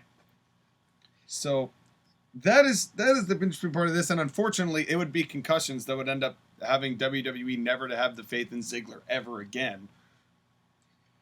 And that was the sad part, because this was the match that really, in hindsight, had Ziggler won this match would have been the one to really cement him as that babyface star. Yeah. Maybe he wouldn't have been like a top guy, but he would have been a reliable main event player, because Ziggler has an innate ability to get the fans behind him. Yeah. He wouldn't have been on Cena's level, but he would have been on an elevated level. And that was at a time when they needed to create some new stars. And because they were still tapping to the well, but they weren't as desperate as they are now to tap into the well. But they knew that they were starting to run low. That would have been the time to build. But, especially because Del Rio, as good as he is as a wrestler, never connected with the fans. Not the way they hoped he would. He did in Lucha Underground, but not the way they hoped he would in WWE. Well, until we learned that he was an even bigger piece of shit than we thought. Well, yeah, that's a story for another day. This was the best cash-in and one of the least interesting World Heavyweight Championship feuds, unfortunately, while that belt was still in existence, which would not be for much longer. Nope. Then, did you hear what Jerry said when Ziggler was dropping the elbows? What did he say? So Ziggler's dropping the elbows, and Michael Cole's like, oh, and Ziggler dropping the consecutive elbows. And literally Jerry goes, I think that killed me once. You would be correct, Jerry. I was like, what? Well, that was ballsy to say, but I appreciate that. Hey, if he can make jokes about it, then it's okay. But there was only one thing that I didn't really love in this is that, I mean, Ziggler overselling, that's something that Ziggler loves to do. That's one of his favorite things. But I couldn't stand hearing Del Rio's thigh slaps. Yeah, that was a problem. It was taking me out of the moment. And did you see the sign that said Dolphin Uranus? Are we sure that wasn't JoshAgeddon? No. Could have been. Could have been. But I loved the one of my favorite spots in this, I'm going to move a little bit further along, is when we got the Famouser into the German. That was a very vicious German. Yeah. That was at the time when Del Rio was the only person doing Germans. Yeah. And it was pretty intense too. It wasn't like it's a different delivery than the Germans that Brock gives, you know. That was also another thing to separate. And I think that particular one was more high angle, and again, on the neck, on the head of Ziggler, because that was what Del Rio was targeting. Was this when Brock was going to fight Mark Hunt? 2013? This was when CM Punk and Brock Lesnar wrestled at SummerSlam. Right, okay, so that was coming up. But they were, Brock just wasn't scheduled for this show, because why would he be? And, well, he only had a certain number of dates. That's right. Because this was when he came back, he beat John Cena, and then he didn't beat John Cena. John Cena beat him for no reason. No reason. Because John Cena. Yeah, unbeatable John Cena. That's why. But anyways, the point was that Brock Lesnar only had 4 or 5 dates to wrestle at this time. Yeah, no, he had a very light schedule. And he was only doing it for the money. At least now he's doing it because he's having fun. Yeah, now he's enjoying himself. He's definitely enjoying himself more, which I give him full credit about. Then I will always give Del Rio the credit. He has one of the best tilt-a-wheel backbreakers I've ever seen anyone do ever. Yeah. It's one of my favorite moves that he did. There was a time that I really liked Del Rio. I saw him have a great match with Man Scout Jake Manning at a Northeast Wrestling match. It was great. It was genuinely, it was great. And Del Rio put over Jake Manning at the end of it because he gave him it was 14, 15-minute match. But it was good. Ribs are ready. It was hella good. When was this? Was it 2016, 2017? It was, I think it was I want to say 2017 that I saw that match. But it was a hell of a time. I'll have to look it up. I'll see if I can find that match because Northeast Wrestling does have some random matches that they do have posted on YouTube. So I'll see if I'll do some digging, see if I can find that match because it is quite entertaining to watch. Anyway. Right. One of the things with Del Rio is that had he have been, I don't know, there was charisma with him. There was the great wrestling ability. It just felt like there was something missing. I can't quite put my finger on it, but it feels like a guy who they tried to actually legitimately make a star. I mean, he won the world title 4 times? Yeah, he won the only 40-man Rumble. He won the only 40-man Rumble. He won Money in the Bank. He was getting a lot of pushing. Yeah. And it just never went over as well as a face. He did better as a heel, but even then, he had go-away heat. You know who else was a victim of that for a long time? Sheamus. Ooh. Had the same kind of thing happen to him. No matter how hard they tried, it just did not work with Sheamus as a top guy. And it's a shame because it's a shameful thing. It's a shameful thing. But, it is what it is sometimes. It's. I think also part of it is that this was when they had feuds with each other that just didn't work. Like the Sheamus Del Rio feud didn't work. Yeah. The Del Rio Jack Swagger feud didn't work. The League of Nations didn't work. But you notice the guys that they tried to push on SmackDown: Del Rio, Sheamus, Jack Swagger, Dolph Ziggler. Of those guys, none of them worked when they tried. Yeah, and it's strange. It's honestly strange because sometimes it's by the fans, sometimes it's by presentation. It's weird because I feel like people do end up getting these opportunities, but Sometimes it's the talent, sometimes it's the booking. Nowadays, it's almost entirely the booking, but, at this point, they were still trying with some people. But in any case, this match was going really well, and then what killed the entire match... here's the thing, is that Del Rio is on the top rope. Dolph Ziggler does a picture-perfect dropkick. Yep. Oh, yeah. That was very nice. But this leads to both men being down, and then the music plays. And this is why I hated this. Well, I mean, there's multiple reasons why I hated this, but this is why I hated this. If AJ doesn't come out to her music, I like this angle 100 times better. But unfortunately, she came out to her music, which makes no sense. Why would she do that? That tells us that it was planned the whole time for her to come down at this time, rather than her coming down organically to help Dolph Ziggler in the situation at hand, spontaneously. It wasn't just that, but there was no psychological reason why AJ Lee would come down to the ring. Correct. It made no sense. Other than, do you know they're dating? Which they weren't. They were. Yeah, well... In kayfabe. Yeah, that's what I'm saying. They were dating, which they weren't, but they were dating. But he's like, what are you doing? I don't need you. And why did this happen? Why did this happen? This making no sense. It's making no sense. So Ziggler goes and he hits the zigzag or whatever, and he tries to hit the zigzag. They wrestle. The thing is that not only did this, she comes out and they wrestle for another. Yeah, they keep going. Yeah. They did the angle at 3 or 4 minutes after she came out because they wrestled for a little bit more. Which makes no sense. Just have her come out for the finish part of this. None of this made sense. It was terrible formatting. It was so overbooked. And then there gets to a point where AJ Lee just comes in with her Divas belt and wails Del Rio for no reason. Disqualification. A JoshAgeddon special. What? Why? Why this, though? This was a major reason why I was not watching WWE in 2013. This was a major reason. Because they didn't want to have Ziggler have the belts, but they wanted to protect him. And this was their idea of protection. This buried Ziggler, though. That's the thing. In attempting to try and protect him, they buried him. This was, oh my God. There are literally 100 different ways to keep Ziggler strong other than this. This would be number 100 out of the 99 I got 99 finishes and this ain't one because I would not be doing this. It's this. You could have had Del Rio cheat, low blow, eye poke. Literally. Distraction with Ricardo Rodriguez. Any fuck finish will do. Except this one.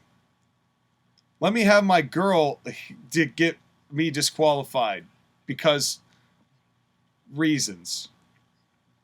And then, if you really wanted to, because the fans like AJ Lee anyways, you could have turned her babyface, support Dolph Ziggler, and Ziggler wins the title at SummerSlam after a cheap finish from Del Rio. Stupid. This was so stupid. Imagine if Ziggler had won the title from Del Rio at SummerSlam after he gets cheated at Money in the Bank. It would have felt much better than this. Let's have AJ Lee help. Let's say Ricardo does something here. Let's say Ricardo does something to provide a distraction at Money in the Bank. Ziggler and Del Rio wrestle again at SummerSlam.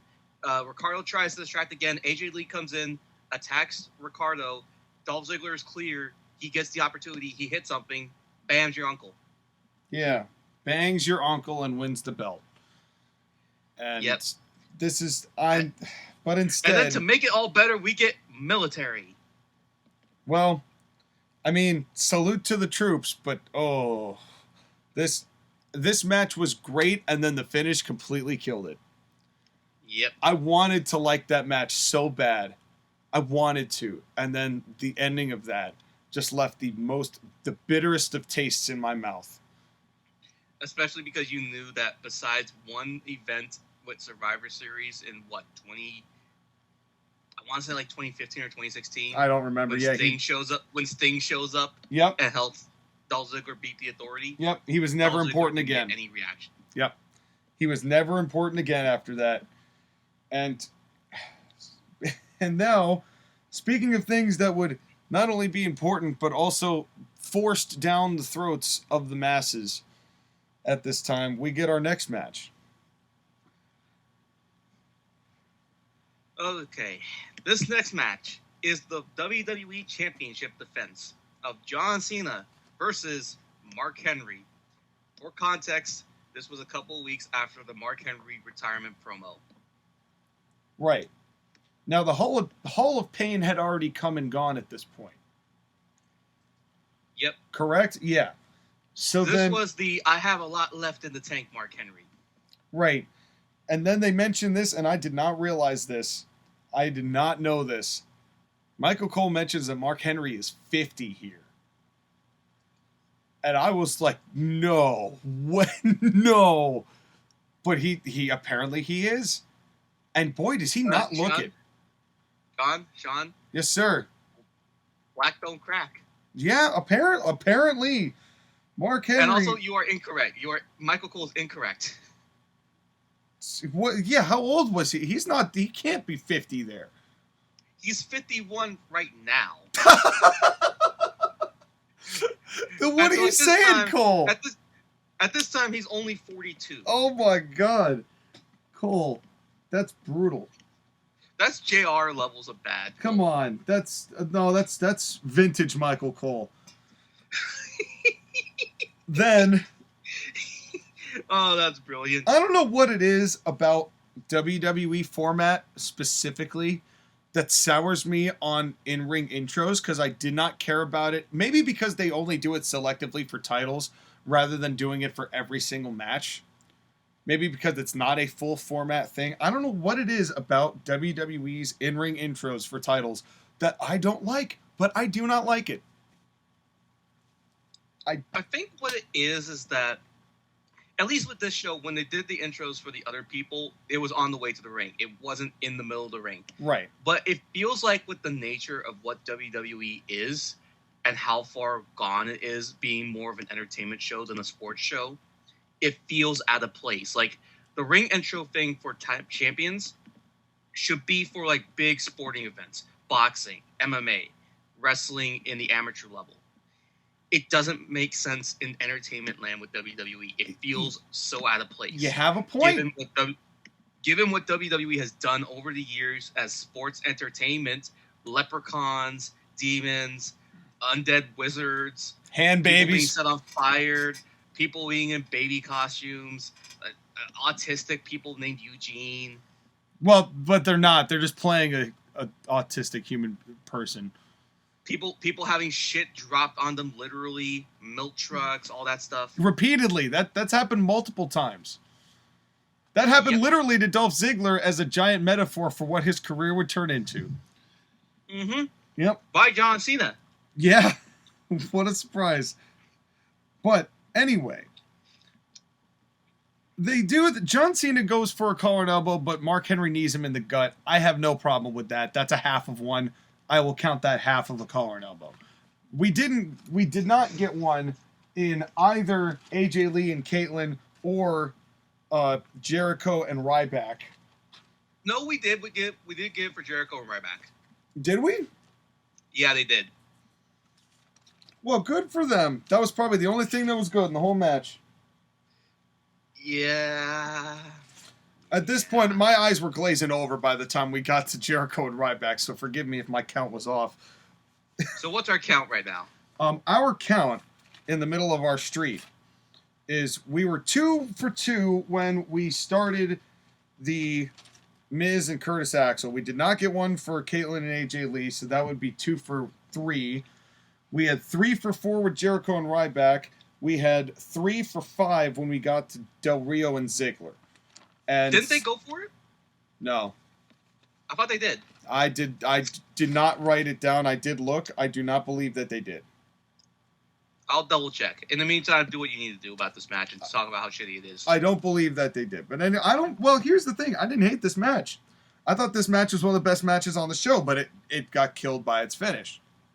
Well, let's say what it is. Well, Let's say what it is. It is what it is. Somebody's going to get their ass kicked. Somebody's going to get the wig split. And somebody's going to have a John Cena match. Yeah, well, yeah. It's John Cena format. But that's... Oh, and to answer your question, yes. Ziggler and Del Rio did do a collar. They did do one. Okay, again, this was... My eyes had been glazed over by the middle of this show.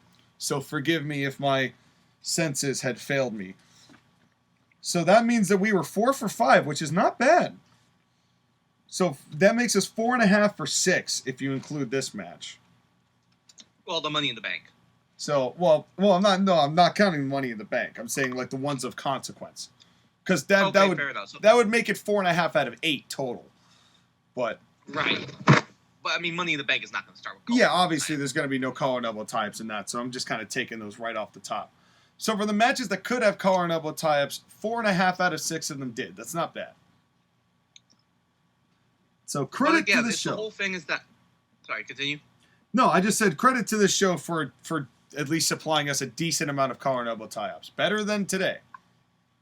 I feel like this show, had you not have all the stupid entertainment stuff and you just watched it in a bubble, then it would have felt more like sports and would have had more of that sports presentation that Mid-South had.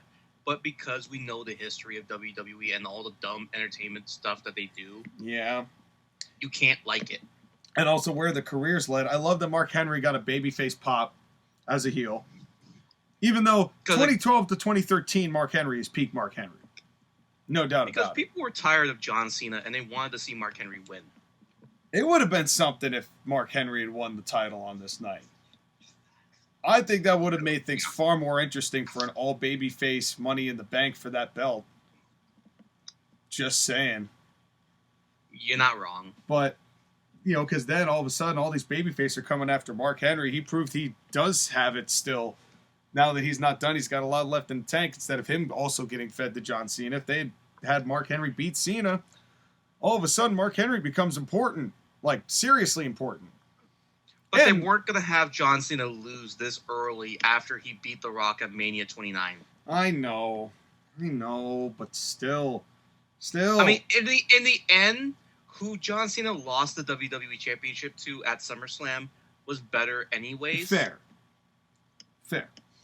And also, I don't know if Bryan Danielson, isn't that who he cashed in on?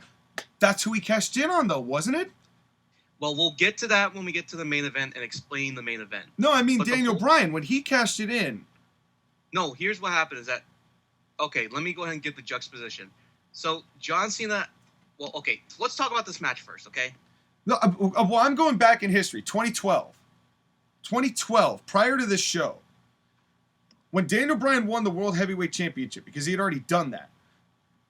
Who did he pin? Was it Big Show or was it Mark Henry? So Big Show and Mark Henry wrestled a match. Mark Henry lost the title to Big Show. Mark Henry attacked Big Show, and then Daniel Bryan cashed in. Okay, so it was on Big Show. But they still would have that history if Mark Henry had won the belt here tonight, and they still had Daniel Bryan win, and have that opportunity at SummerSlam, you could have still done this and have some history behind it and then still had the rest happen. I don't know if it would have been exactly the same as beating Cena, but it's something that you could have worked with. Especially if Cena was hurt. Not to mention that Mark Henry, during his Hall of Fame run as being faced Daniel Bryan, when he still had the Money in the Bank contract, especially that steel cage match that they had on SmackDown. Yeah, so you could have built to SummerSlam with Henry and Bryan. It probably still would have worked just as well and done everything you needed to do. But that being said, it's not the same as John Cena. It's not the same as beating John Cena. You know what I mean? It's like there's an inherent difference between beating Mark Henry and beating John Cena at this time, even though the story probably would have been better with Mark Henry. Would have been a transitional rate of what everything Daniel Bryan was not. Right. And agreed. It's not what it's not John Cena. And I love Mark Henry. He's one of the best. Me too, but this is presentation. That's a big part of it. It was presentation. It wouldn't have been the same, but you would have ended up with the same result. We've been rebooking a lot of Daniel Bryan's title ascension tonight, haven't we? Well, this was a very fascinating time in WWE because they did things well, but they could have done it better. But it's almost like at this point WWE was booking in a way that's just like, you're doing it okay, but this is how you could have done it better. But I'm not complaining about how you did it. Right. Yeah, but the crowd was now here's fun. The question. I liked this. I'm sorry. Go ahead, Sky. So when Mark Henry lifts John Cena outside the ring and puts John Cena on the top of the steel stairs, is that still a Triple H stair bump? Not quite. Because you actually have to do like the push the stairs over motion to go through it, I think. I'd say being put into the stairs is not the same as getting Irish shot into the stairs and doing the push off. So we had no Triple H stair bumps then tonight. No. You hate to see it. That's why Triple H had to come back at SummerSlam. Yeah, he needed to make sure that there were Triple H stair bumps. Had to get those stair bumps in, but those stair bumps were only contracted for a couple of dates, so they had wasn't going to be on a pay-per-view like this. Yeah. Thank you, Brock Lesnar. Yes. When John Cena is hanging on the ropes and Mark Henry just runs at him. Yeah. I was laughing. I'm just like, that was a little dangerous, but that was also kind of funny looking. I will have to say, though, this was... You know how you said earlier that I will take any opportunity to shit on Kevin Dunn? Yeah. Well, here I go again. Kevin Dunn was so... he was loving the extreme close-ups. I don't know whether you were noticing this, but every opportunity that Kevin Dunn got, he was zooming in tight on Mark Henry or John Cena's face. The entire match. And it was getting nauseating. No, it wasn't just them. It was also every match on the show, especially the two Money in the Banks. Yeah. The second someone does a spot, we have to zoom in right on their face. As tight as you can. Yeah, and I feel like it was just really apparent in this match because Cena and Mark Henry, this match was so slow-paced. This is really kind of the archetype of what WWE's format would become because it was a lot of couple of spots, letting them register, which I'm all for, standing around and having the camera zoom in to get all the facials. And it was... I think part of it is that Mark Henry, he again, he's 42, 43. His mobility was never great anyways. It's true. But I mean, even still, there were limitations that they had with Mark Henry and his physical ability at this point, which Mark Henry is not in that great a shape at this period of time. He got a lot better later on. Yes, absolutely. And honestly, Mark Henry was doing it really well. I mean, the crowd was really into Mark Henry.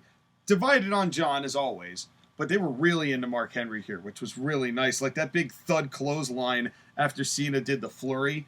And what I loved about this match was that Mark Henry never looked like he was in danger, except it's John Cena. So we all know what happens with John Cena. But the way that this match was structured until the finish made it look like Mark Henry was the superior athlete and that Cena couldn't quite do with Mark Henry what he had done with so many others before. Which, something that kind of pissed me off with this match is the whole thing of John Cena can't lift Mark Henry up for the AA. Yeah, he's lifted up Edge and the Big Show at the same time. I was going to exactly say that. Damn it, Sean. You and your Nostradamus predictions. That's right. That's right. I am a wizard, but not the Chris Jericho kind of wizard. Chris Jericho is so fat he ate the Wizard of Oz and then started shooting his and the drape and the smoke screen and the rest of the munchkins and Chris Jericho is so fat if you paint him gold he is actually the golden road that is taken to the Wizard of Oz. Chris Jericho's so fat if you did an autopsy and split his goat open you'd find Atlantis. Anyway, Chris Jericho is so fat he ate every single Young Stars push, and that's how he got his weight. Yeah, you may not be wrong on that one. But anyway, the crowd was into this. I did like the psychology of these two. I mean, these two are both experienced guys who know how to work. But I must admit, I have begun to hate the 5-knuckle shuffle. Because it never hits. Because it never lands, and it never looks good, and it's worse than the people's elbow in regards to just a gimmicky, flashy move. I'd take the worm over this move at this point. Yeah. I would. Well, If Well, John Cena STF started is- doing the worm, I would appreciate that more than I appreciate the five knuckle shuffle. Well, you say that, but then you look at John Cena's STF, and you're like, there's a lot of daylight there. Yeah, well, yeah. And the thing was, it's like, I loved the storytelling, but then they just, this started going long, and then the STF. It's not even the, why, if you're going to have Mark Henry be like, I'm not done, not by a long shot, could you not have come up with a better finish than him tapping out clean to John Cena? In a crappy looking STF. And also, they did the double turnbuckle and the chairs thing and ref bump, and they even did a mini ref bump. This looked like a match where Hogan was about to lose the title and needed 74 different ways for him to be screwed over before he'd actually do it. Well, I mean, that's the reason why Cena was booked like Hogan. Except the difference is Cena won and Hogan would lose occasionally. But, no. But no. But yeah, I think ultimately Mark Henry, even though I would have liked him to win the title, I don't think he should have.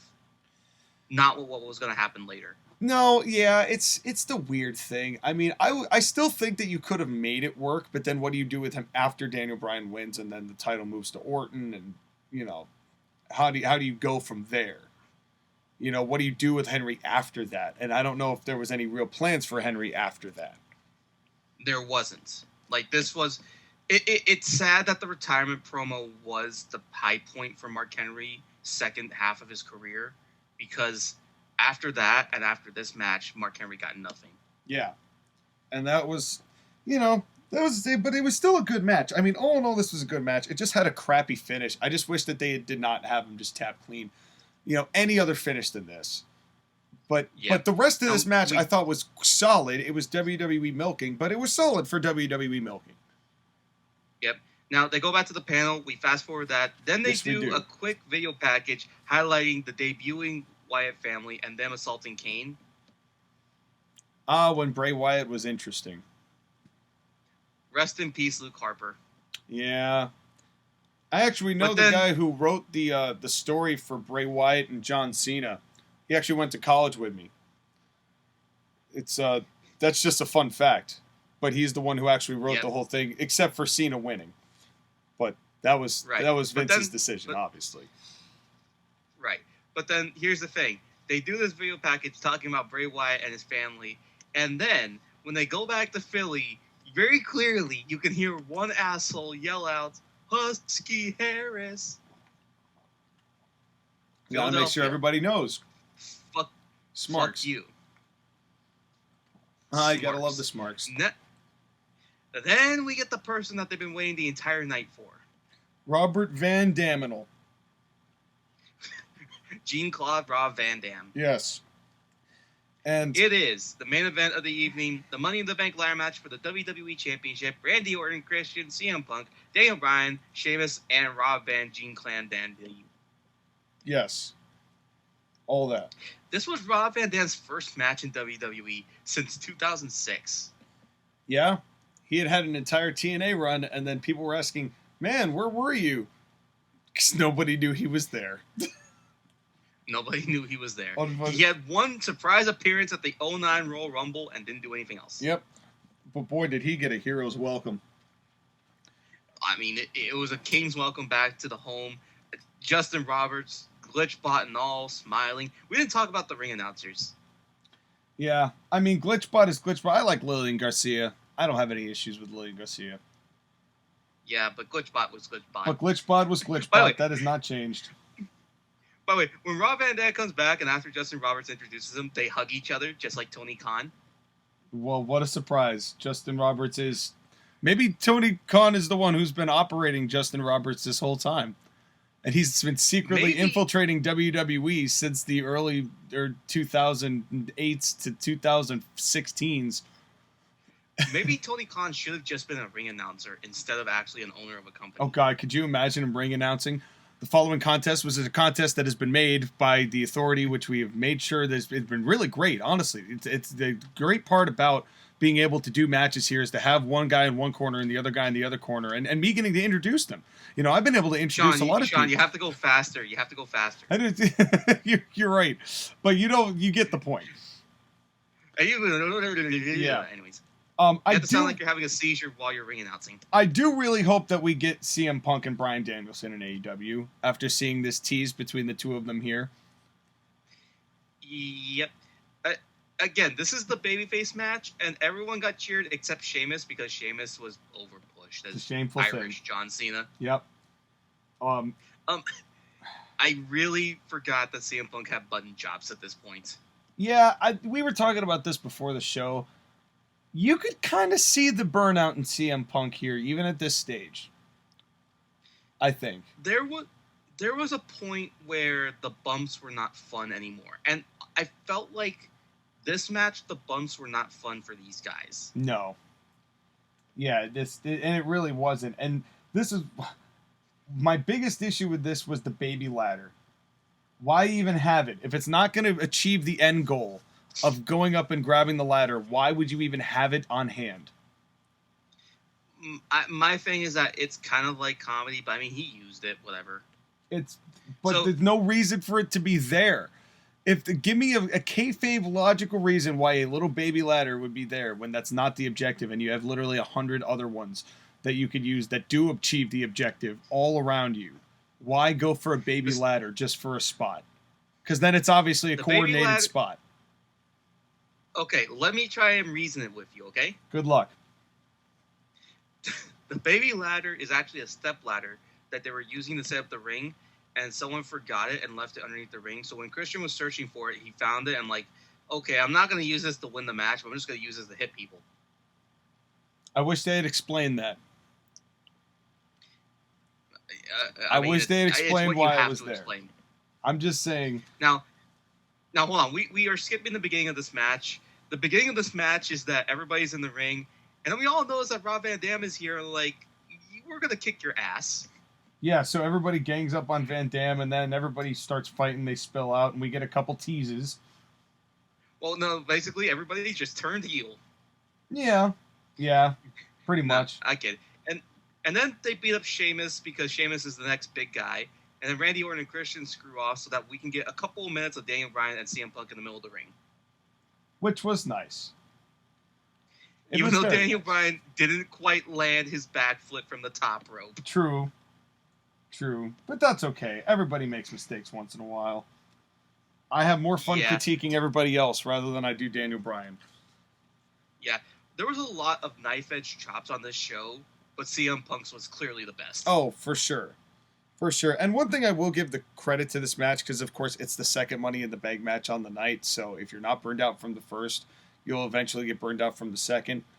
And this, I will give credit to this one though. This one felt more spontaneous than the first one, which felt a little bit more coordinated, but that doesn't mean that it wasn't a spot symphony.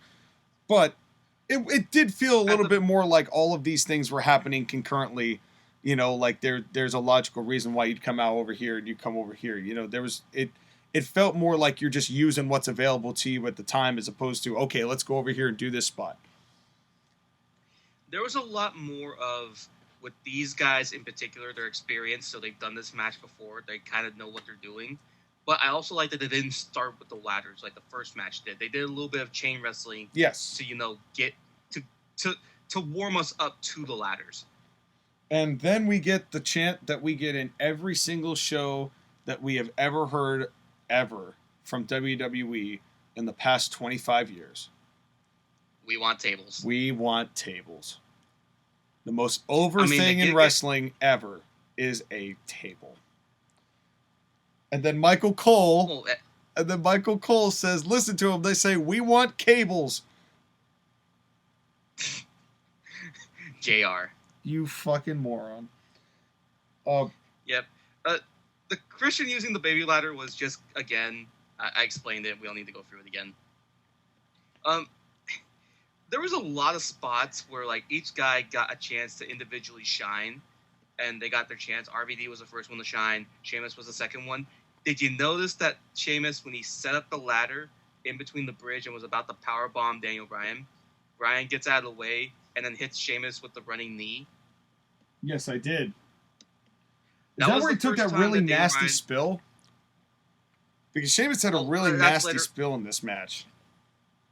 Well, that's later on in the match. But did you know that Daniel Bryan, when he did the knee, they looked at it again and said, you know what? We like that. And Daniel Bryan only had a submission finisher at the time. So we're like, let's give him that one as a finisher too. Oh, I did not know that. That's a fun little piece of trivia. Yeah, so John Cena is the first one to get the knee officially at SummerSlam. But the knee originally came out of this one because they looked at it like, that looks so good. Do it again. That's very fascinating. I did not know that. Thank you for that little piece of information, Sky. Yep. And then we get the gratuitous everybody on the ladder, and CM Punk froze the Money in the Bank briefcase for no reason. I can't win this yet. Whoosh. Yeah, that was funny. Money in the Bank briefcase go brrr. Yeah, and then everybody just falls all at once, like they're playing a big game of Ring Around the Rosie, and the crowd cheers. Ashes, ashes, we all fall down, and they all fell down. And I will say this though, interesting about Philly, they're loud for Van Dam, but they're not as loud for Van Dam as they are for Daniel Bryan. No. Daniel Bryan was over like Rover on this show. This was, again, the ascension of Daniel Bryan from just being a tag team wrestler to being world champion. Like, yeah, he won the world title before, but the people were fucking over Daniel Bryan. They wanted him to win the world title. Yeah. Yeah, and that was one of the things that was so interesting about this, because Danielson was getting pops bigger than anybody else on the whole night. And you could tell, and it was like, you can't ignore that. If you're WWE, the fact you did ignore that for so long is absolutely insane. Well, they didn't ignore it at first, but then they wanted to do other things. But let's get to that when we get to the ending of this match. Sheamus tries to grab the briefcase again, and he feuds with Bryan again. Every time Sheamus did something, they booed him. Yeah, because they didn't care. Sheamus had come and gone, I think. John Cena. Yeah, he'd made his mark on what Sheamus was going to be pretty much going forward until the Bar showed up. Well, as a babyface, because he got that sweet mohawk cut. He had a good heel run. The Bar stuff came through, but that's later on. True. But CM Punk did the thing where he got on a ladder and basically jumped on Sheamus' entire body. That was a brutal spot. Yes, it was. Yes, it was. Sheamus took... Credit to Sheamus, he took the most dangerous bumps in this match. Yeah, oh no, absolutely. He took quite a few spills, and I liked the fact that the fans said, we want tables, and never got them. Because fuck you, Philly. Because fuck you, Philly. This time I will agree with Skylar in that sentiment, specifically for the we want tables. But it's not your fault. Everybody does it. Randy Orton's T-bone suplex to CM Punk through that ladder was beautiful. I'd like to see Randy Orton use that T-bone suplex more. I said exactly. That's the whole thing. I want to see the T-bone suplex. Yeah, that was one of those times like, oh yeah, Randy can do other stuff. Yeah, and then the height of the match, RVD gets on a ladder, chants Rob Van Dam to the crowd, and does the 5-star. Yes, which looked awesome. Well, he did a splash. He crushed Christian, but he got him good.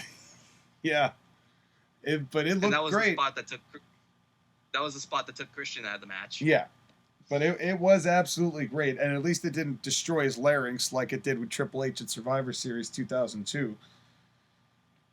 Right. And then Daniel Bryan turns on fire, kicks Sheamus, RVD, at Randy Orton and CM Punk's asses. This 2-minute adrenaline burst from Daniel Bryan was really amazing. Yeah, and the fans were so full behind it. Yep. And the point that you were mentioning earlier, Daniel Bryan, he was doing the ladder stuff. He was grabbing the ladder and hitting people with it. He hit everybody, and Sheamus last, and Sheamus went through that ladder. And actually what happened was that Sheamus, he hit that ladder with his elbow and broke his elbow bone. Which would be the second consecutive Money in the Bank match that happened with, right? Because Sin Cara had his broken the year before. Or was that 2 years before? Sin Cara had a nerve damage in his back last year at the 2012 one. Right. and that one he had to get taken to the hospital, and that was a legit one. Right.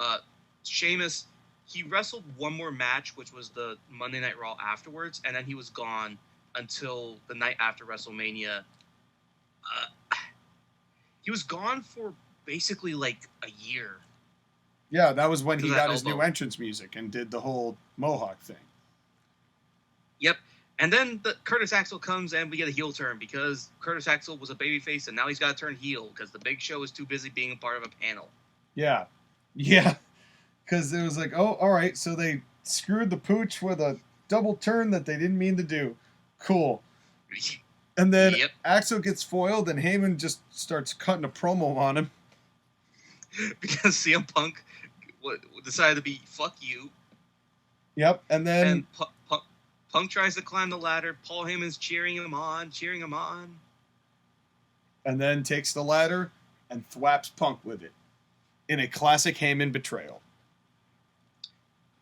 I think, because Heyman hit Punk in the leg, then he hit him in the back, and then he hit him in the head. And I don't think Punk was happy with Heyman after that. Did Punk get juice from that shot with the head? Yes. Because it looked like it was coming down significantly. Yes, it was hard way. Yeah, it was way hard way. And then... Either that, or when Punk was down, he cut himself, so that way he would be ready to get juice when it came. But I think it was hard way. Yeah, I think so as well. Because it looked like it kind of reminded me of when Roman Reigns got it hard way from Brock at 34. Where it was just a big old and if I remember gusher. correctly, I think Punk had to get like 10 staples in his head. Yeah, that was a big one, I remember. But then we get the really fun RKO. And then... Well, hold on. Well, this would be what would lead to the Paul Heyman feud with CM Punk, and specifically CM Punk versus Brock Lesnar at SummerSlam 2013. Right. And we can argue that's the last good professional wrestling match that Brock Lesnar had. Well, until he showed up in ACPW, but that's a different story. And you're doing that feud later. I'm in the middle of doing that feud. I'm currently doing that feud. Time is a flat circle in professional wrestling. That's right. Take that, AJ Styles. And but in any case... By the way, my favorite part of that whole feud, was at the Raw after Curtis Axel, Paul Heyman, and Brock Lesnar are backstage. And Brock Lesnar does this thing, I'm the Beast! Paul, say something stupid. And he wouldn't because Paul is a professional. But we get this fun IKO. What do you think about Orton winning here? Because it definitely got a mixed reaction from Philly. Well, Orton was like the fourth or fifth choice for the fans. Like, the way it went was we would like Daniel Bryan to win first, and then RVD, and then CM Punk, and Orton, I guess. I mean, Christian would have been cool too, as long as it wasn't Sheamus. Yeah. Pretty much anybody but Sheamus would have been more accepted.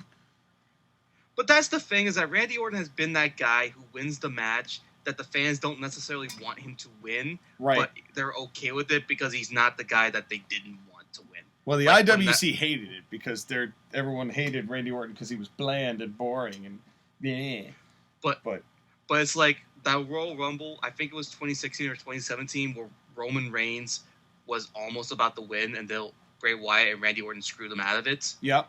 That was an example. Yeah. Oh, no, for sure. For sure. And people then, well, we know how that ended up. That ended up with Jinder Mahal as champion, so that's... But, I mean, given what they were going to do with having Daniel Bryan beat John Cena at SummerSlam later on for the WWE Championship, then have Triple H and Randy Orton screw Daniel Bryan out of the WWE title... It worked. It worked. They made it work given the circumstances. We didn't love it at the time, but it was... Given what we know now, it changes the perception of it. I mean, again, this was also kind of an overbooked Money in the Bank match. Additional interference to me, I don't like. Really. I mean, it's better than what they do now, where Brock Lesnar will just show up at the end of it, not even in the match, and just win it because Brock Lesnar. That's one of the biggest things. It's just like Money in the Bank has always been a match that they overbooked. and they had someone interfere, or they have stuff that happened. Yeah. James Ellsworth grabbing the briefcase and giving it to Carmella. Yeah. Brock Lesnar winning even though he wasn't in the match. Asuka grabbing the men's case and it falling into Otis's hands at the Titan Tower. No, it was AJ Styles and Corbin, and then the briefcase fell into Otis's hands. Yeah, it sure did. At least Otis didn't win the world title. Thank God for that. Thankfully, somebody saw reason and told him, and you gave better it to the switch Miz. Yeah, well, I would still take the Miz over Otis, but then they cashed it in with the Miz at the worst possible time they could. And anyway, the real carnage on this night, Money in the Bank 2013, was the overbooking. Yeah. That's the truth. It's just... I wanted to like more of these matches than I did, and a lot of it had to do with these finishes. You know, like the second half of this show definitely picked up as far as the quality is concerned, but then the finishes always made you either want something different or just left a bad taste in your mouth altogether. Yeah, there was a good show in this 2 hours and 49 minutes, which thankfully was only 2 hours. Yeah, there was a good hour and a half Raw in this 2 hour pay-per-view. But anyway, that's neither here nor there. That's neither here nor there. All right. Well, here we are at the end of the show. So I guess we should get to ratings. Yep. All right. Would you like me to go first? And then you can tell me your nostalgic hold up and see if this withstood the test of time. So you go first. Here's my thing.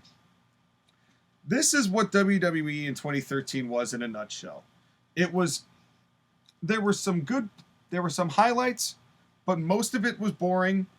Most of it was overbooked. And it was WWE's format that they would use from now until the end of time, which is 2022. Because I feel like I've seen this show 100 times over since.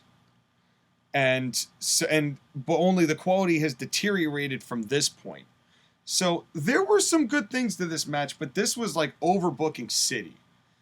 And, you know, there were some things that were worth watching. There were some things that weren't. The pre-show ended up having a match that should have made the main show. And the main show had a couple matches that probably didn't deserve to be on the pre-show. But I didn't say that this show was like a dumpster fire. I think that there was quality to take out of this. So I gave it a solid Bret Hart 4 out of 10. Because also with nostalgia also belongs another piece of we know what happened afterwards, so that also changes how I feel about the show, knowing what I know. So I did give them a couple bonus points off the top for that, because context matters here. So it got a Bret Hart 4 out of 10. There were good things to be had, but all in all, it was WWE in 2013. Yeah, and it's not a surprise. I mean, given what we know and given what we are aware of, it is what it is. Well, but you have the nostalgia factor behind you, Sky, so let's hear what you've got to give this bad boy. And again, there's a lot of things that I was fond of the show. In hindsight, maybe I should not have been as fond of it as I was. But, I mean, there are things here that are good, and ultimately, it was just a fun show. It was a fun show for what it was. And it can't be as bad as 2022. No, it's not. It's definitely not. That's a fact. So, I'm giving this show a 6 out of 10. I still think it's a good show. I still think it was a good show, and there's good stuff in this, and I'm looking forward to the next one. That's right, and it is my pick for the next round. And now, hold on, one second. Let's have a little bit more fun, shall we? I'm afraid. We're watching this show on the on the day that Money in the Bank 2022 is being broadcast. Correct. Do you want some match results? We'll have a full recounting of this from JoshAgeddon, so long as he cleans up his act for Money in the Bank 2022. So why don't we save it for then? So you want to hear what happens. Let's say that you are an ignoramus or not watching like we are, and unite, fellow ignorami. We will come together and not watch that show, but we will hear about it from JoshAgeddon and get the results then. So I think the folks are just going to have to stay tuned. Yes, and this next show that we're going to do on CMP should be a territory deep dive because, again, I'm kind of tired of watching the modern wrestling. I apologize, Sean. Maybe next time I should pick an old style pay-per-view, but we'll get to that when we get to that. We'll get to that because the next pick for pay-per-view is mine, and I'm going to go away from WWE because we've done 3 WWE pay-per-views in a row. So it's time to stray away from the E and go to a different federation. But we'll save that for the end of the month. But next week, we're going to be doing a territory deep dive. I'm thinking AWA, but you're only going to wait. There's only one way that they're going to know what territory we cover. And how is that, Sky? They like, share, and subscribe to the Court-Martail podcast. That's right. And don't forget to ring that bell button to all so that every time we post, you go a little bing, and then you look at the bell, and then it says, look at the Court-Martail podcast. We posted. You'll be the first to know. You'll be the first to hear everything that we have to say, the good, the bad, and the downright JoshAgeddon. But until next time, it is time to go to our first commercial break. Skylar, thank you for choosing this pay-per-view. You're welcome. And until next time, folks, we will be right back right after this.